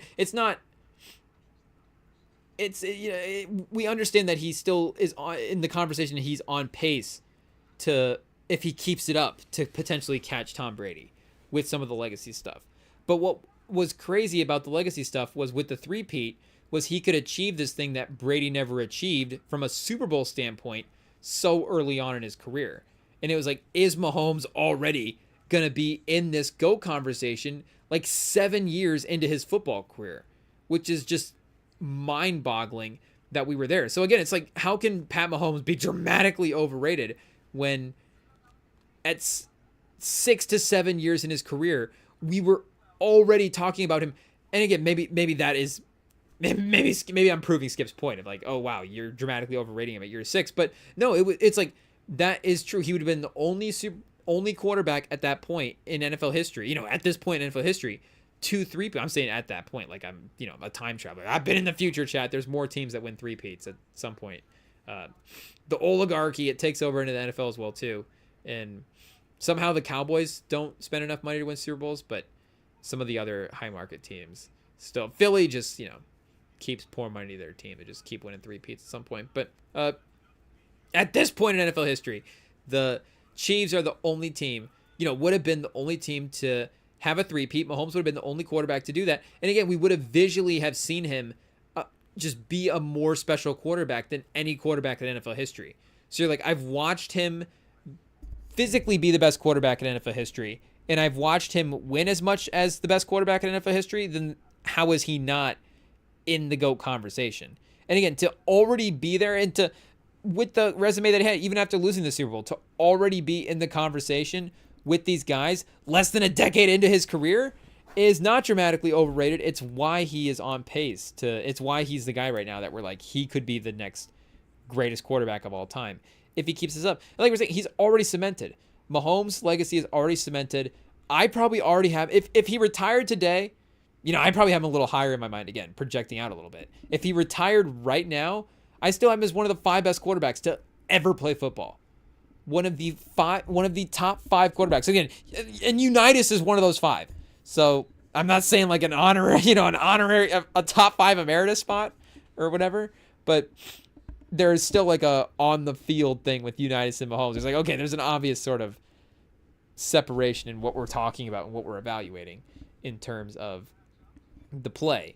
But outside, again, we're talking about acceptable answers. To me, acceptable answers for guys that would be better at Mahomes' point at this career, you're literally talking Brady, Montana, Unitas, Manning, and after that, like, those are the only 4 that I'm like, okay, yeah, if you're gonna say that Manning is has had a better career than Pat Mahomes, I'm not gonna argue. But Pat Mahomes is still, he has more Super Bowls right now than Peyton. So I don't, I can't even say it, Chad. I can't do that to myself. Pause. Peyton Manning, so dearly beloved by Colts fans, but the stats are the stats. Like, Mahomes has more Super Bowls, the conference championships appearance. We've seen the, I'm just gonna mumble through it, Chad, because we don't really want to bring it up too much. But again, those are only like the definite acceptable answers, and then you get into the Elway, Moreno, Brett Favre, Terry Bradshaw, like we were saying earlier, Roger Staubach, Aaron Rodgers tier of guys, and it's like the argument that we were just applying, to Mahomes, to the guys even in the tier above him. It's like, okay, the Super Bowls are there, the stats are there, maybe not the career stats, but the season stats, and some of the career stats with how the game is played is already getting kind of close. But the season stats are there. We've seen the individual seasons of what he's capable of, and the winning is already there compared to those guys. So again, he retires right now as a top 5 quarterback of all time with less than 10 years played at the position, and is clearly on pace, if he keeps this up, to go down as the greatest. And again, maybe not even the greatest, but already that label as the most special quarterback to play. And maybe that even becomes a more tricky thing, where if you could just start tapping into like one year runs, 6 game stretches where you're like, oh, this guy was like awesome in those 4 games. If we just go Matt Flynn in week 17, is that the most special quarterback to ever play? I don't know how broad we want to take this conversation, but to me, dramatically overrated, obviously crazy. Though if you want to say that Brady is still obviously better than Mahomes, I'm not gonna argue the obviously better. If you want to, like, again, you can check the tapes, chat. We were getting a little dramatic with the Mahomes conversation compared to Brady. If you want to smack us around a little bit for maybe saying that Mahomes is already there, then I get it. Maybe we deserve it. But to say that dramatically overrated is crazy. Again, dramatically behind Tom, whatever you want to say. I get it. Tom Brady's the GOAT. He claimed it. Mahomes lost Super Bowl, he had his chance to. Again, he didn't blow his pause. He did not get his moment or whatever. It's not necessarily LeBron in the 2011 finals, because like LeBron in the 2011 finals didn't have a ring at that point. Like, we had to have that whole discourse with LeBron not winning. Like, we don't have to have, we get to have this Mahomes discourse with him 3 Super Bowls in, which is a different conversation. It's like, oh, well, we rarely see this guy 3 Super Bowl wins deep have this kind of performance. I mean, we rarely see a guy with 3 Super Bowls deep, now also playing for a 4th Super Bowl, before the age of 30. But, yeah, you just, like, rarely get that performance, obviously, from that type of guy. And Niang, chat, the buzzer beater 3 at the end of the 3rd brings Atlanta to 6 as we enter the 4th quarter here. So we're going to get the play-in game, playoff basketball. It's going to be the competitive basketball that we hope to watch and that we hope to get. But as the 4th quarter enters here, and as we continue to respond to Skip Bayless, let's take a quick break and prepare. Hey, yo, chat. Get ready for 4th quarter action between the Hawks and the Magic.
right, Chad, it's time to lock in. We've got fourth quarter action in a play-in game.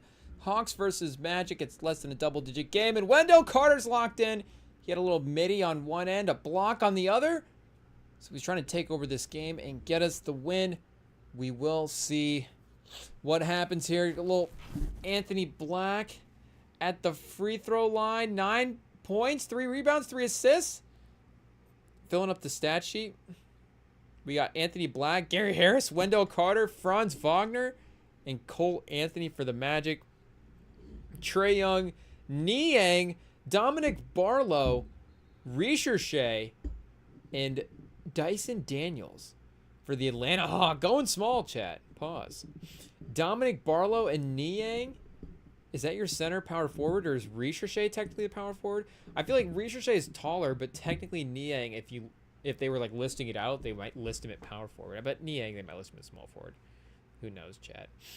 Doesn't matter. Trae Young's getting to the free throw line anyway. That's the idea of the team. Just somebody to set a screen for Trae Young. It could really be anybody.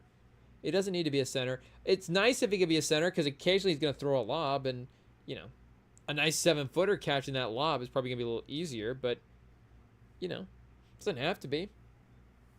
Trae Young could also just take the shot himself. Perfect excuse for Trae Young to attack and try to get to the free throw line. But Franz without Paolo. And which of the guards do they close with as well, too, Chad? I mean, that could set the table for some playoff stuff here. Like, do they actually close with Corey Joseph? Or does Cole Anthony get the close? I mean, he just buries a 3 right there, chat. 10-point lead for Orlando off the screen. Trae Young will probably try to respond right here.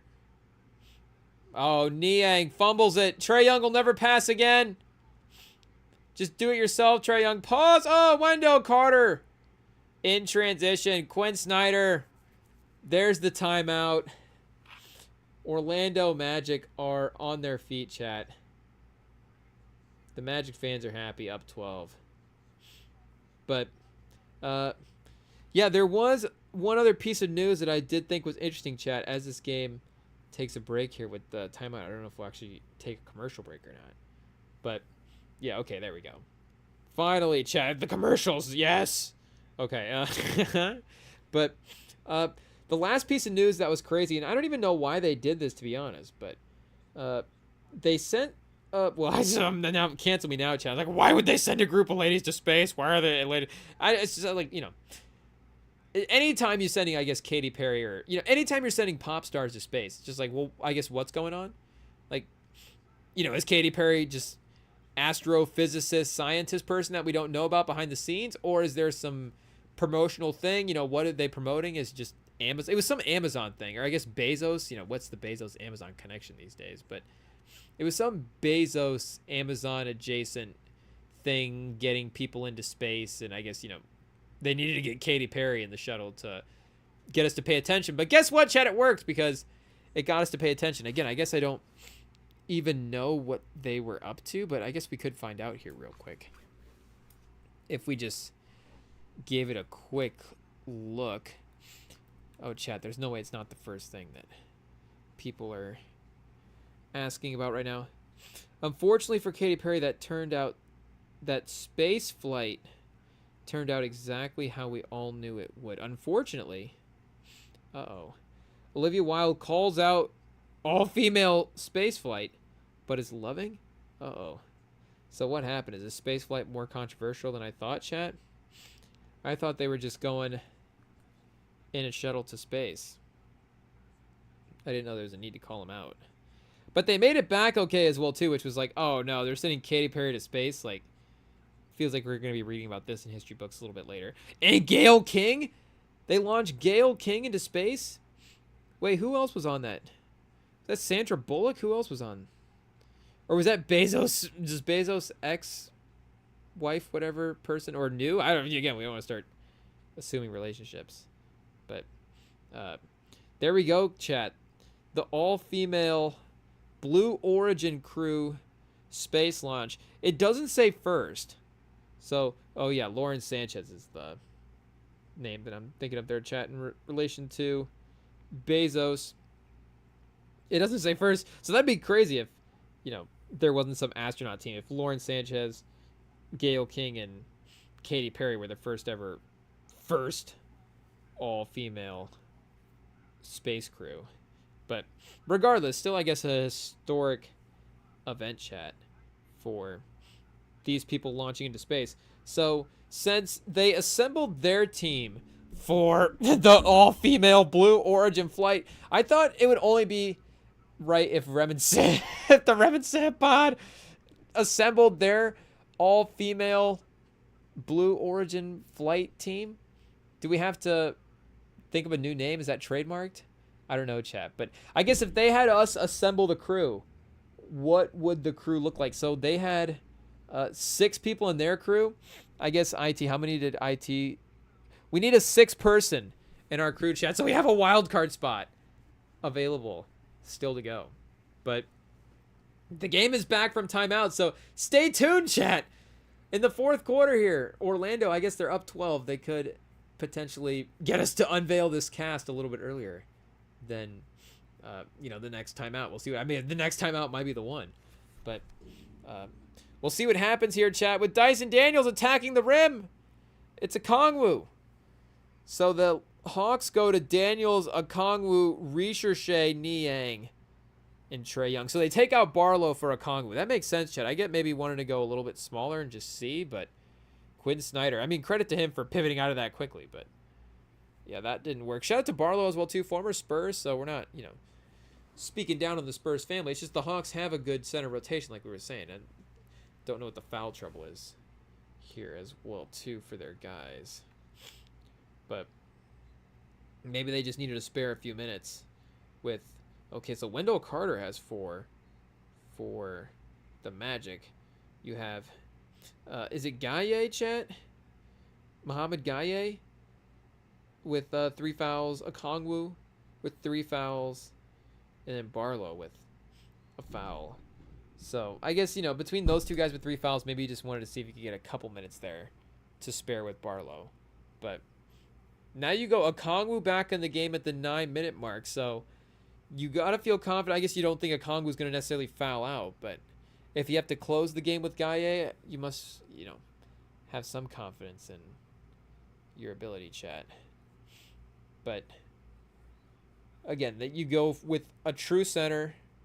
You still have Niang with the shooting, of course, the defense of Dyson Daniels and his playmaking skills as well, too. But unfortunately, you're probably not going to go like Karis LeVert as well, too, with this game, with the 2 for 9. So he's probably out of the rotation as a scorer.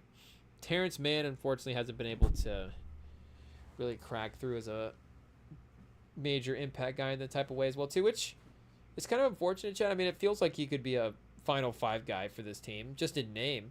Terrence Mann, does he have more name value? Is he first team all name value right now? I feel like a lot of people might, a lot of NBA fans, like he might not be a mainstream player, but a lot of casual fans, I feel like if we went to the champ might know who Terrence Mann is. Like he's a good gauge for knows NBA players. Like he wouldn't know who Dominique Barlow is, but, or he wouldn't probably, this year's draft, Recherche, international prospect, maybe he heard the name because he was the number 1 overall pick, but he might not, with some of the newer international guys, might not be totally tuned into like Recherche, or even like a guy like Jalen Johnson, who lottery pick, not, again, mainstream hyped guy, not necessarily a big, like you see his highlights a lot on like House of Highlights.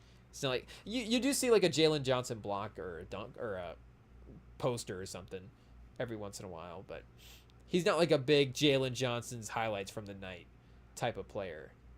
But again, he may know who Terrence Mann is, but not Jalen Johnson. I'd be more confident that the champ knows who Terrence Mann is than Jalen Johnson. I don't know why. Maybe just the LA thing. It's got to be the LA thing, Chad.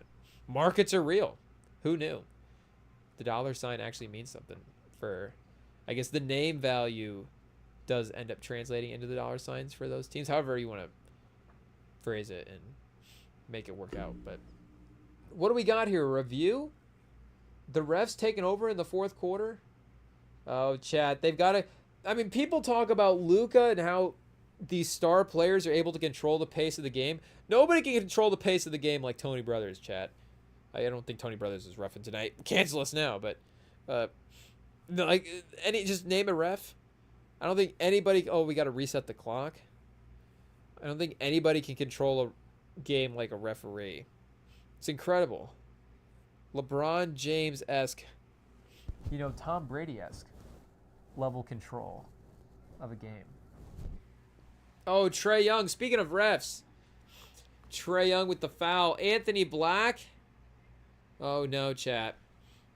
So it has been a little bit slower here. It's been the Hawks and Trae Young and working that free throw line. I mean, that's the Trae Young recipe for success. Of course. But, to be honest, it's a good thing all their other good players are hurt, chat, like we were saying earlier. Now the offense is easy. It's just, hey, Trae Young, we need you to get to the free throw line. We need you to take some threes. Ricochet, find him in the corner. Remember, we need him long term, so if you could find him every now and then, that'd be nice.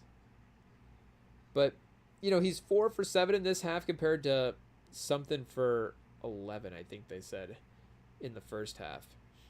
But again, 7 field goal attempts. He's had a couple of those be fouls, I feel like, in this half as well, too. So his ability to get to the line, of course, increases efficiency. But, I mean, that's the best version of Trae Young as well, too. So 7 of 18 for the game. It's a good thing these play-in stats don't exist. This Trae Young game will never have happened. It's just off the books. Honestly, don't tell him that the stats don't exist.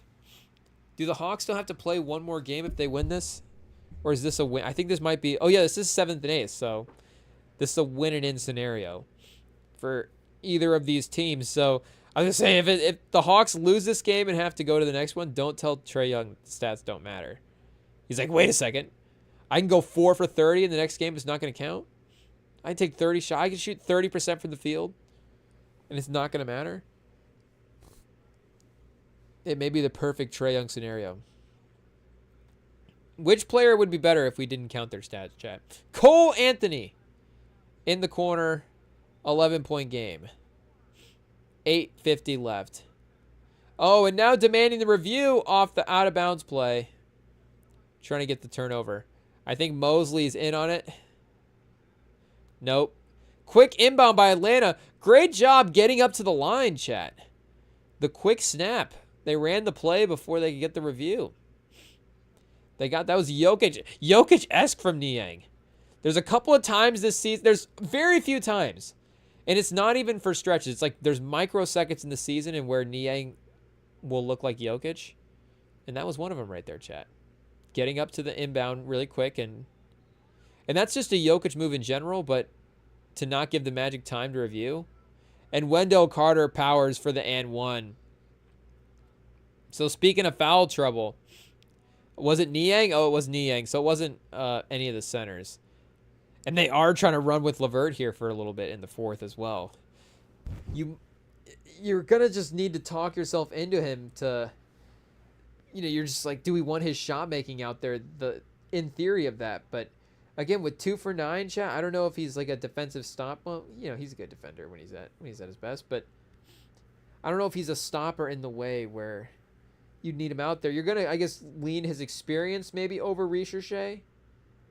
But for this team, I mean, who knows? The interesting thing for this game is the Spurs have the Hawks pick. So if the Hawks do end up losing this game, or I guess, end up not making the playoffs, then their pick becomes a lottery pick, I think. But how does that work, chat? Because it's regular season rankings. So were they a lottery pick in general? Because this is not going to count to the 82-game season. Paolo and 1 on the other end. Magic go up 14. And it was Wendell Carter, physical on the inside. And speaking of LeVert, it's just Paolo just bullying LeVert. Taking him to the rim. LeVert can't really do anything to stop. Kind of a cheap foul as well, too. So I think the draft order might be set, chat. So I think I think the Spurs might actually. I saw that on Instagram. The Spurs get the Hawks pick, but as I said that out loud, I was like, wait a second. I just said these playing games don't count. So I think Shout out. Well, whichever Spurs account it was. We're not put you on blast because, again, I'm not fact checking you. I just think that's my theory. That's my hypothesis for how this lottery play-in game scenario would shake up.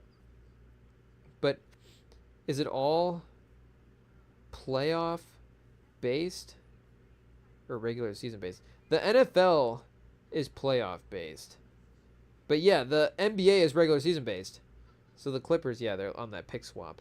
We'll get the 30. I was like, the Clippers had the best record in the league? Wait a second, I don't remember that happening. But yeah, the Thunder have a pick swap with the Clippers, so the Thunder can jump up, of course, to 25, because the Clippers did end up being pretty good this year as well, too. But hey, it's the difference between, Nick Clifford and Sergio Lorena or Cam Jones. Either way, the Thunder just missed on an interesting guy. Danny Wolf would be kind of fun. Danny Wolf, Hartenstein, and Chet, the best three-man white front line in the NBA.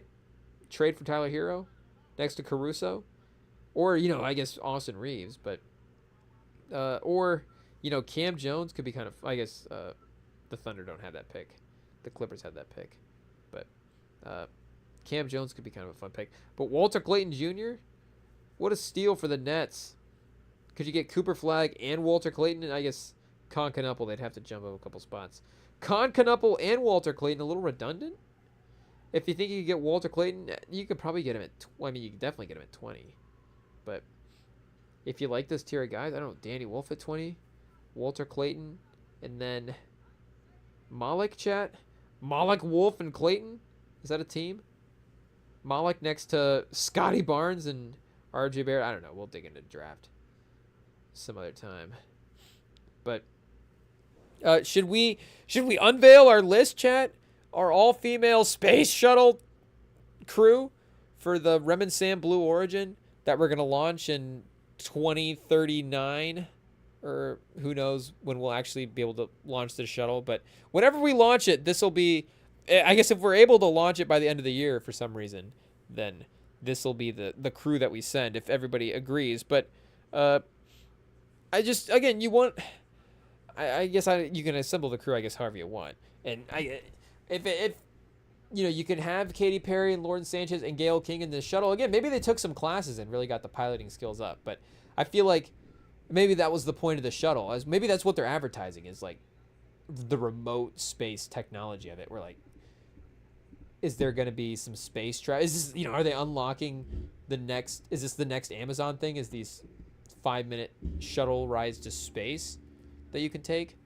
But again, you don't necessarily need to be worried about like the piloting skills. With all due respect, I'm just saying, it really opens up the list to just be like, hey, what's a good hang in this shuttle? What's a fun crew to put together in this shuttle to just have a good time for? Again, is this a quick mission to space just to see the view, or are we actually taking a trip to the space station for something? Who knows, chat? But for whatever the situation is, this is what our, I guess, hypothetical crew would be. So the first person, and again, I don't think we're going to we don't have to necessarily model the crew beat for beat after the crew, because to be honest, the only person that I did remember was Katy Perry. And after looking at Gayle King just a second ago, I do remember seeing Gayle King as too on Instagram. Well, I haven't seen Gayle King on Instagram before, chat. Hey, yo, but shout out Gayle King. But I remember seeing her in that shuttle as well, and with Lauren Sanchez. But I just needed the refresh, because the main headliner name, of course, was Katy Perry. But I guess the first name that came to mind as well too was also a pop star. I was like, if we got to get this shuttle up there, I don't know why, chat, all female, but the first name we got to have hanging out in the space shuttle is SZA. And again, speaking of space, maybe it was that Kendrick Lamar interview, because reading that interview, there was sort of a space, SZA has like a spacey vibe. I feel like she's really tuned. Speaking of astrological signs, could SZA work for the Ravens front office? I think she could, chat. I think she would have a good sense of, maybe SZA was the one that said Derrick Henry and Lamar Jackson's astrological signs were, hey, yo, chat, we're not trying to get SZA in trouble, but, maybe she was the one that said that they lined up. But, I just, for the good hang, maybe if it turns into like a shuttle karaoke at some point, then look at the rest of the list here, chat. No spoilers, but there's definitely some other good singers on this list. There's one other one for sure that is a good singer. I guess maybe two, but some of the other ones, I mean, I wouldn't be surprised if they were good singers as well too. But a good shuttle karaoke, like, I mean, I don't know if SZA wants to start singing her own discography, but again, I think with the rest of the people in the shuttle, her songs might be the one. I mean, if it's us as well too in the shuttle, if it's all female cast and just Rem in the shuttle, then, I mean, let's be honest, a SZA song might be, we start singing SOS or Kill Bill just in space, chat. It might work. But SZA definitely has to be on the shuttle. And another 3 by the Magic, chat. A 15-point game. The Magic are going to be the 7 seed. So the Magic are going to be matched up against the Boston Celtics. I think Bill Simmons did say at one point in the season that the Magic were the team he was the most scared of. I think that was maybe like 5 games into the year, and Paolo was averaging 30 points a game. And make no mistake, I think we said Paolo was the MVP of the Eastern Conference 5 games into the year as well too. So a lot of people were being dramatic about the Magic, and again, they were playing really well. Paolo was playing really well. It's not like there was not reason to be dramatic. There was maybe, again, in the long term, turned out to be an overreaction. But the Suggs injury, the Paolo injury, like, there's reasons the team had the overall success. The reason that does. So the Suggs injury is still a big injury. Make no mistake. It's the long-term success of the season. Is it like, okay, is this a sneaky Eastern Conference Finals team?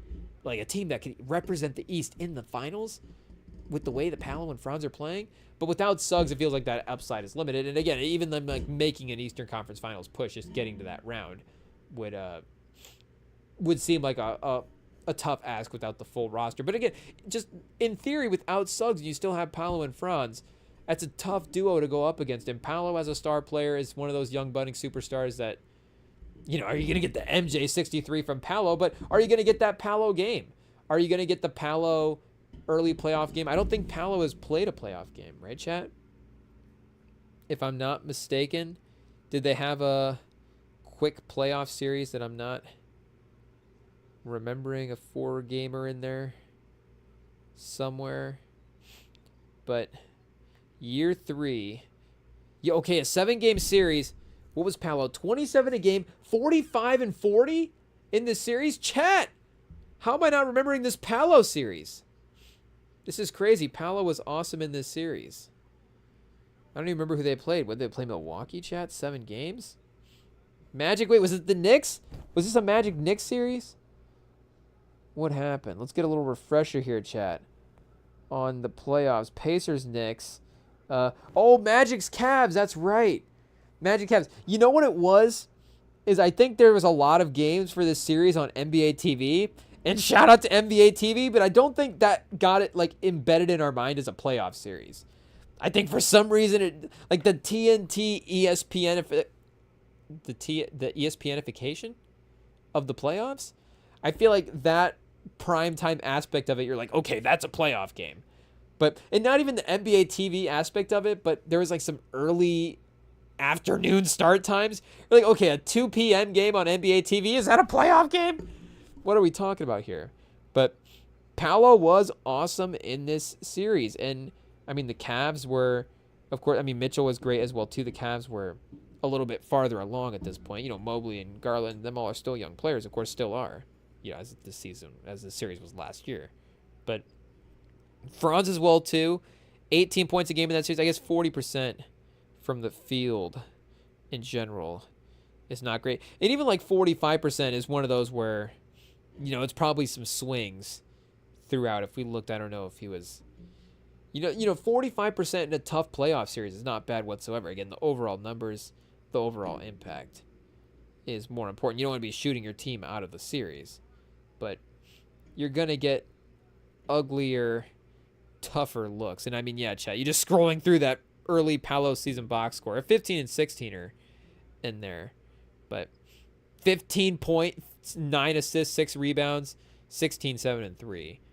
But, he's filling up the stat sheet basically every night until he gets hurt for a large chunk of the season. So, as Paolo continues to round into shape as well, too, like, you're just going to get the best Paolo basketball that we've seen in a minute. And I guess we meant to go to Paolo last year to check out what he did in the playoffs as well. But again, Boston might be, as we wind the season down here, I mean, might have been the whole time as well. And Orlando's going to take this to 20 plus with just under 5 minutes left to play. 0 for 2 from Atlanta for 3 in the quarter compared to 5 for 8 from Orlando is the difference in the turn. But yeah, Paolo, like we were saying, is, let's see here, chat. The computer cannot scroll as quickly as we can on the mouse pad, I guess. So, I guess, yeah, there's a 9-point game in here. But really, it was the 9-point game that brought down a lot of the averages, chat. Can we see what he was averaging at the other 6? So just, 30 a game. Goes up from 27 to 30. But then I guess, the efficiency numbers would probably go up as well too. So outside of that, chat, and they ended up even winning that game. So that you can't say Paolo cost him that game. They lost the first 2 at home. Paolo, 9 for 20 in game 2, 21. Like we're saying, if we went back and remember the individual performance, we'd probably be like, there's some times where maybe Paolo could have played a little bit better. 38 in game 7, 20 for 20. And I'm remembering now too, Paolo in game 7, that was, I think, pretty special. Should we go? I think the game got out of hand a little bit. But what was this quarter by quarter? Was it like a crazy Paolo quarter in here? 10 in the first, 14 in the second. Yeah, 4 and then 10 in the fourth quarter as well too. I was going to say, I thought he was awesome in the fourth. But the game was a little out of hand at that point. But in the first half was incredible as well too. 20 points, 24 points in the first half, 8 rebounds. You see the rest of the team, Wendell Carter with 8, but wasn't really getting much help. And they were up by 10 as well too. Up by 10 in game 7 with Paolo scoring 24 points. It's all, I'm remembering it all, chat. I think this game was on TNT as well too, which is why I think the memories are starting to flood back for this one. But, yeah, against Boston, it'll at least be a moment sort of making series for him where Paolo as a star going up against the stars, if Paolo just has a couple of those star player moments, and I think for the Magic as well too, like we were saying, I think going into the season, their expectations, they probably wanted to win a playoff series with the way, and I think home court as well too, but Paolo's going to play half the season, like your expectations have to be adjusted. So at this point, with where you're faced going up against Boston, and I think the idea might have been like, we play Boston in the second round and compete against Boston really well. So, and again, yeah, maybe they're not going to get the overall result that they want, but the idea is to set yourself up for success going forward, and Boston is a measuring stick in the Eastern Conference. Cleveland is, of course, setting themselves up to be a measuring stick. But they're setting themselves up to be that standard-bearing team in the East. The Knicks, of course, could emerge here over the next couple of years as a really good team. They're able to keep it together and make a run. Milwaukee, or just Giannis, I guess, is of course still a standard-bearing player in the Eastern Conference. But you're gonna get a test of where you're at as a team right away against a championship-level team in round 1, even if it is earlier in the playoffs than you'd want. So you'll say, hey, we can get an assessment of our guys. We can see where we're at heading into the offseason. Paolo and Franz will have that playoff battle and that playoff test against that tough team, chat. Because like Cleveland last year as well, like Cleveland this year is now a title team. So the remnants of that are, is remnants the right word there, chat?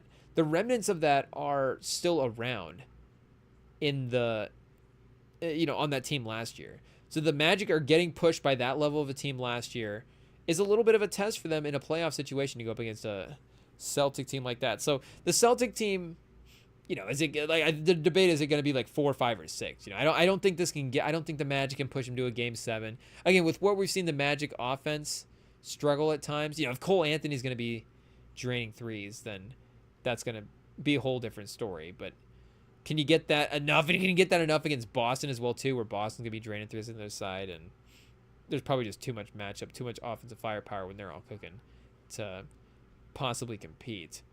But Franz and Paolo will definitely be able to have a bunch of learning experiences and a bunch of great moments to prove themselves as young players in a series. against the Boston Celtics, getting to the 7th seed for them by winning this play-in game. But to reveal the rest of our crew, chat, so we've got SZA on the Blue Origin. We've got, SZA, like we were saying, I think pretty connected to the stars in space, and I think she'll just be good vibes in that kind of setting. But this is a big exploration. This is a big adventure, so we need somebody that is not afraid to be adventurous. Somebody that's not afraid to travel abroad, chat. We're going with Jane Fonda. We're putting Jane Fonda on the shuttle with SZA. I think back in the day she went to Vietnam. Again, I think, chat, because I'm a kid.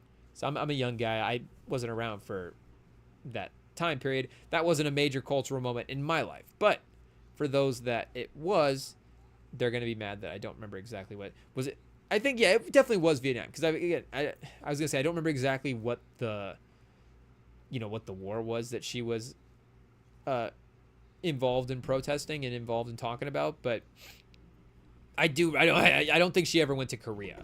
Like, I just don't think you'd have a lot of celebrities like visiting Korea during the Korean War. But for Vietnam anyway, she did make it over there. So if she went to Vietnam, I feel like she could definitely go to space. Like, I feel like the Tretch is maybe even easier for her to go up to space at this point. And again, it's just like a historic person that has been everywhere and done everything. You're like an actor, but like we're saying, is humanitarian and done all these things as well too. Like, just a storied person, chat. Like, if you're just who has one of the most accomplished lives of all time. Like, I'm sure if we looked up Jane Fonda's page, like, she's won all kinds of like humanitarian awards, and just let's just give Jane Fonda a greatest person of all time trophy. Like, she's got to have a couple of those in the trophy case. So if we're just like, can we put going to space in Jane Fonda's resume, chat? Shout out to the one and only Jane Fonda, chat. Just an absolute legend. 87? I mean, that's perfect space flying age, chat. I think she's basically waited, for this spot in her career for her to make it.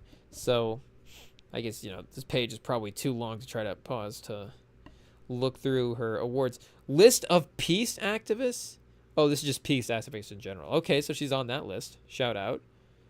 2 or more Academy Awards in acting. So she's, of course, one of the greatest actors of all time, on literally by the stats, but also, she's like Mahomes, chat, but with, I guess she's more like Brady and Jordan, She's got the eye test and the resume.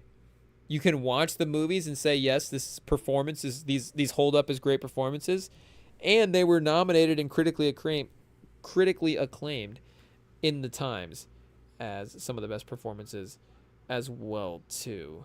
So this is, again, just going to be a lot of her film awards, but I'm sure New York Women's Agenda Lifetime Achievement Award, National German Sustainability Award, the inducted into the California Hall of Fame. Just the state, she's just like one of the best people ever in California. Jane Fonda, just put her in the Hall of Fame. I mean, what's the knighthood version for ladies, chat? I guess, you say sir, whatever, and, she would be a Lady Fonda. But is there like a knight term for that? You get knighted. You don't get, getting ladied is crazy, chat. Getting ladied is crazy. But, whatever that version would be. She definitely, if that honor hasn't happened yet, let's get that going, and then let's get her in this shuttle going to space. Oh, and we've got the subs in. So Corey Joseph doesn't play with the subs, so that's good for Corey Joseph, I guess. But Jet Howard, seeing some minutes in a play-in game. Could we have bet the Jet Howard over-under for minutes? I mean, he's going to get almost 2 minutes tonight if he plays the rest of the quarter, chat. Shout out. But definitely Jane Fonda, for sure. So we've got an adventurous spirit that'll, if times get tough or something, and or we just need that, not even like motivation, but just somebody to bring that adventurous energy. Like, a real like Teddy Roosevelt type character. Has Jane Fonda ever been compared to Teddy Roosevelt? I'm not sure, chat. But I feel like they would bring sort of the same hoorah. Again, it's like an uplifting, like, are you guys ready to sort of take on the world. I'm not saying like the shuttle is about to fall apart and Jane Fonda has to give us a motivational speech and somehow her speech powers the shuttle to get us to safety one last second. But if it's just, we're all on the walkway about to enter the shuttle, and Jane Fonda's going to have the line. She's going to deliver the motivational thing that's like, yeah, we are about to go to space. That's right. Let's go. Let's get hyped. But Jane Fonda's definitely in the shuttle. And I feel like we need somebody, this is a big event. Again, it's not like the first time it's ever been to space. We have cameras, so it's not like we can document this without the people having to tell the story. But we do need, our 5-minute trip to space. It would be nice for somebody to be able to tell this story and to be able to put it in perspective and to be able to, again, just the whole, the ability for the event to have some legs as well too would be nice. So we need a presence for afterwards, and not that Jane. If we need to make this into a movie, like Jane Fonda could just play herself, I guess. So could SZA, with her acting career taking off this year. But we're gonna put Abby Phillips in this shuttle. Shout out CNN's Abby Phillips chat. We gotta have. We had Gayle King in the shuttle, so we gotta have a reporter. Again, I don't think we're going beat for beat. I don't know who was the Jane Fonda of this shuttle. Lauren Sanchez. Hey yo, chat. But that's a compliment to both, but Jane Fonda is, well, either way, chat. Cancel us earlier. We were already talking about the WNBA draft, so now we're gonna go to the other way and talk about Jane Fonda. But hey, that's the Rem and Sam experience. Hey yo, chat. But anyways, back to the shuttle. We're putting Abby Phillips in the shuttle for she can go on CNN afterwards. She can talk about her experience. We can all just hang out on I almost called it Newsmax, chat. Abby Phillips is not on Newsmax, but is it Newsday? I forget what the show is called, but her Instagram as well too. She's one of the best news Instagram follows. And just one of the best Instagram follows in general as well. But in terms of breaking down the news, and maybe just best, like we were saying, best pages, but best like analytical pages.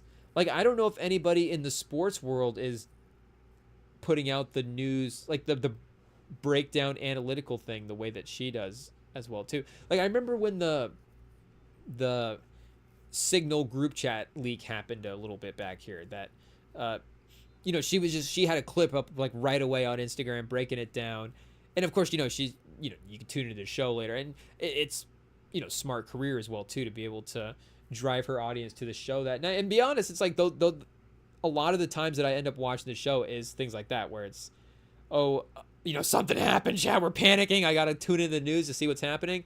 I fire up Instagram, and the algorithm knows at this point. It's like the Abby Phillips clip is there. It's like, oh yeah, we can go to the show that night, get the full breakdown. And like I'm saying, it's good, of course, that career stuff, but those clips are great as well too, to just she's just on top of it in the moment, giving you the breakdowns and stuff like that as well too. Like some stuff is, some stuff with the news, it feels like can be a little hobbyish at times. Of course, Jen, not a hot take, but you're like, am I following these stories to just follow the stories or to actually know what happened? But then like those are the times when actually like the journalistic things are, again, not the journalistic things are important all the time, but it's like that sense of duty really kicks in, of course, when these like real world shaking things are happening. It's like, okay, what is going to happen out of this, this just unprecedented sort of national security, failure?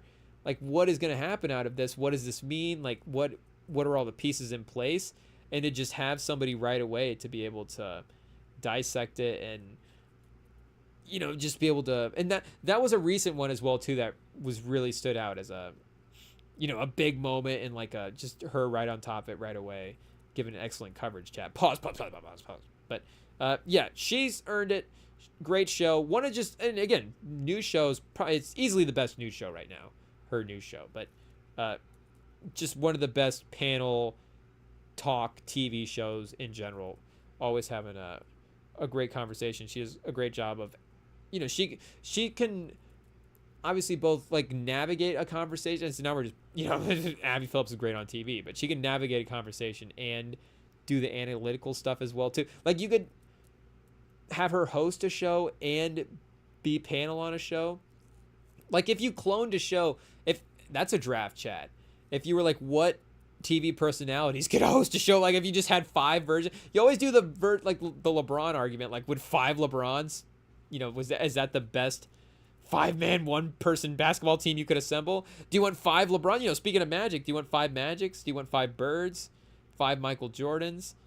Could you have 5 Shaqs in the same court? Like, it's incredible, but the spacing is going to be weird. And, how are they? You start putting, 2 Shaqs in a pick and roll in a switch. How are they going to hold up? But then if it's different versions of Shaqs, do we get Orlando Shaq, Lakers Shaq, Miami Shaq? Now all of a sudden we start having, like Phoenix and Boston Shaq, Cleveland Shaq in there as well too. So maybe we're better off just having 5 versions. But 5 versions of Orlando Shaq? I mean, you're probably going to take Lakers Shaq, but just the aesthetic of 5 Orlando Shaqs could be pretty nuts. So the Grizzlies are up 5-0 here to start. The game tips off. Steph, don't do it again. Pause, please. Steph, make the playoffs. We said you were on first team All-NBA. This would be Dirk. I honestly would be Dirk level, like winning the MVP and losing in the playoffs early. If we had a vote, and I don't know what the deadline is, but if you could submit your votes after this play-in game and Steph loses, I would bump him down an All-NBA team. It is what it is. If it's in the voting deadline, then it has to matter for the votes. So 5-0, Steph, the pressure is on. It is what it is. But yeah, anyways, like we were saying, if we were doing that for the TV personalities, like, shout out to Charles Barkley. Like, Charles Barkley is one of the greatest, if not the greatest, panel guy just on TV in general. But could you clone Charles? Could you put Charles in all 4 spots on that show? The show might be too chaotic and too dysfunctional. Like, you could definitely have 5 Ernies, and I mean 5 Ernies is just 4 Ernie Johnsons. It's just the most wholesome show of all time. But is it gonna quite hit the comedy peaks that it would when you have the dynamic of the group together? Again, a great professional, well put together show, Chad. If it's Ernie Johnson, now we're starting to do the stereotype. Ernie Johnson, TV, knows the fundamentals, scrappy, hard worker. But Kenny, I feel like Kenny's an interesting. If you had 4 Kenny Smiths, that could be interesting. But Kenny Smith talking to himself maybe wouldn't be the best dynamic. I don't know if that's something you have to consider. Like, Chuck doesn't take himself seriously, so 4 versions of him talking to himself would just be a hilarious conversation. But I feel like Kenny's down for a good time. Like, Kenny's obviously great at setting each other up, but maybe it'd just be all setups, like just no punchlines for the entire show, just waiting all hour, but the entire time just tossing it to the next Kenny, but nope, tossing it back to the other Kenny. But either way, Chet, a long way saying you could clone Abby Phillips. You could have like 4 or 5 or 7 Abby Phillips on a TV show, and it would work. She could host the show. All of the different versions of Abby Phillips in the panel could interchange, and this all sounds like a pause, Chat, but you get what we're saying. 11-3. Oh man, come on, Curry. What's going on here? But we do need, again, we have Jane Fonda, who's like a motivational, I think, person in the group. But I do feel like we need just a leader. We need like a default leader, coach aspect person in this group as well, too. So we're going Becky Hammond, Chat. We've got to put Becky Hammond in the shuttle. We need a game planner. Again, I don't think we need the people in the shuttle to necessarily be scripting out the trip. But if we do need some strategy, if we do, like, I don't know if we need to start, like, what's the rationing of the snacks. But if we really need to start game planning some stuff, I think Becky Hammond definitely fits that role. And then we need comedy, Chat. I want comedy against SZA. I feel like between SZA and Jane Fonda and Abby, like, this is definitely some free-flowing conversation that's going to generate a lot of laughs. But we're just going to put laughing gas. I'm not saying this person has gas. That's crazy. But, but we're going to interject some laughing steroids. There we go. Curry gets to the rim. Draymond, backdoor. 11-8. Golden State's not going to get blown out, Chat. So we know that. Famous last words. But hopefully this is not just a bad matchup for him. And Steph versus the Grizzlies. We saw Steph take down the Grizzlies in the playoffs before, so maybe it's a bad match for the Grizzlies. If Steph just goes for 40, then he's back on first team. So that feels more likely than the other scenario. But to really, to really make the conversation great, chat, we're bringing in Tiffany Haddish. Again, literally, professional, funny person, but great stories at this point as well too, with that crossover of the movie. Like, she has the stand-up background and she has the movie background, so really lived a lot of lives, has been in a lot of circles, can run with the famous people, but can probably work me into the conversation as well too. Like, I feel like Tiffany Haddish is gonna make sure that everybody's involved in it. We're just bringing somebody that's like, hey, once Jane Fonda and SZA starts telling, not like I just want to sit back and, again, Tiffany Haddish making a joke off a Jane Fonda story, chat. Like, there's really nothing for me to add at this point. But we definitely got to have Tiffany Haddish. So if there's a 6-person IT, that was the only 5 people that IT had. I guess it's a 5-person shuttle. Am I the 6th person in the shuttle? So is that what IT was thinking? I wasn't even thinking about that, chat. But I guess IT has to literally write down instructions for what we have to do. But the shuttle then, I guess, is SZA, Jane Fonda, Abby Phillips, Becky Hammond, Tiffany Haddish, and me, or somebody from IT. I guess we just have to have a little 1v1 versus all the guys over here at the Rem and Sam pod, and then we'll see what happens. I have a good feeling that I'll win this 1-1 though. I'm not saying I'm the best basketball player, but I am confident in my abilities in the Rem and Sam crew. But the Rem and Sam have never actually played 1-on-1 together. Hey, yo, Chad, that cannot be the last thing that we say. But in the basketball sense, in terms of pickup game, chat, we've never had, I guess, pause, not even 1-on-1. Rem and Sam have not even played in a pickup basketball game together. We have played pickup ultimate frisbee games.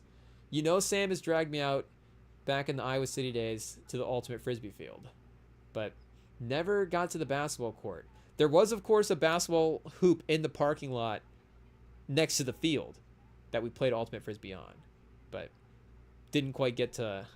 Not enough people, I guess, willing to run a game to make it work. But who knows, chat? Maybe that'll be another entry on the Rem and Sam Plus. Will be the Rem and Sam basketball game. We like the first ever Rem and Sam pay-per-view. I mean, we would hate to do that together. We got Rem and Sam Plus. Like, we'd hate to ask. Rem and Sam Plus is already enough. But Rem and Sam Plus pay-per-views, we'll really have to have a conversation about our business model, I guess. We're just getting too greedy over here. But, hey, business is business. It is what it is. The Rem and Sam 1v1 basketball match, has there been a more hyped basketball match than maybe since, like, Ted Cruz versus Jimmy Kimmel? And this one will actually be good. Rem and Sam might actually be, I say actually good, compared to what? Dramatically overrated compared to who, What is our game going to be? Our basketball game will be good compared to Ted Cruz versus Jimmy Kimmel, but compared to, unrivaled 1v1, it might not be at that level. Maybe me and Sam, the Lakers, did the Sparks already have that open tryout? Did I miss it, chat? I should have flown out, and me and Sam should have gone to the open tryout for the Sparks to be practice players. It is what it is. Just getting cooked by the Sparks. Everybody's trying to get cooked by the Sparks player these days, chat, but there were some clips surfacing around of like Caitlin Clark at some Iowa practices just absolutely cooking the guys players, it was fun to see because, again, it's always like the debated, the NBA versus the WNBA things, of course. And I say always a debated thing. There's, certain people that are debating that. I don't know if, smart fans are like debating it. What needs to be really, I'm not saying that facetiously, chat. I'm just saying, what do we, we're debating if Diana Taurasi could take on Steph Curry 1v1. It's a fun conversation. Peak Diana Taurasi versus peak Steph. Maybe I'm in, chat. Never mind. I'm in. But, maybe we really need to do, Bam in Asia. Hey, yo, chat. Another pause. But either way, yeah. I guess no WNBA players in our shuttle. We had Becky Hammond in the shuttle. So the WNBA has representation in the shuttle as well. Maybe we put a WNBA logo on the shuttle. Maybe we get the WNBA to, I guess the logo is on the shuttle, but we get them to sponsor the shuttle. The WNBA shuttle with SZA, Jane Fonda, Abby Phillips, Becky Hammond, and Tiffany Haddish. It could be fun, chat. But Unfortunately, we're not going to be able to watch the rest of this Grizzlies-Warriors game together. I do have to go move my car out of this McDonald's parking lot. Hopefully it still works. Hopefully it hasn't been towed at this point. But shout out to the guys that helped me push it out of the drive-thru into the parking space, chat. It's just what it is. But we will be back on later this week, of course. And we will be here, playoffs, play-in. We are not going anywhere. You are not going to want to miss it. So stay tuned, chat, here on the YouTube. You guys can find us live. The episodes go up on the podcast feeds later over there as well. And, of course, we're on the socials if you want to DM us at RemingTonm. The lines are open, chat, at RemingTonm. So, yeah, we'll be back later this week. Like I was saying, watching playoff games. Hopefully with the car out of the McDonald's parking lot soon. But hey, worst case scenario, I guess we just have somebody push us right back through the drive-thru. We can always go get lunch in our car. But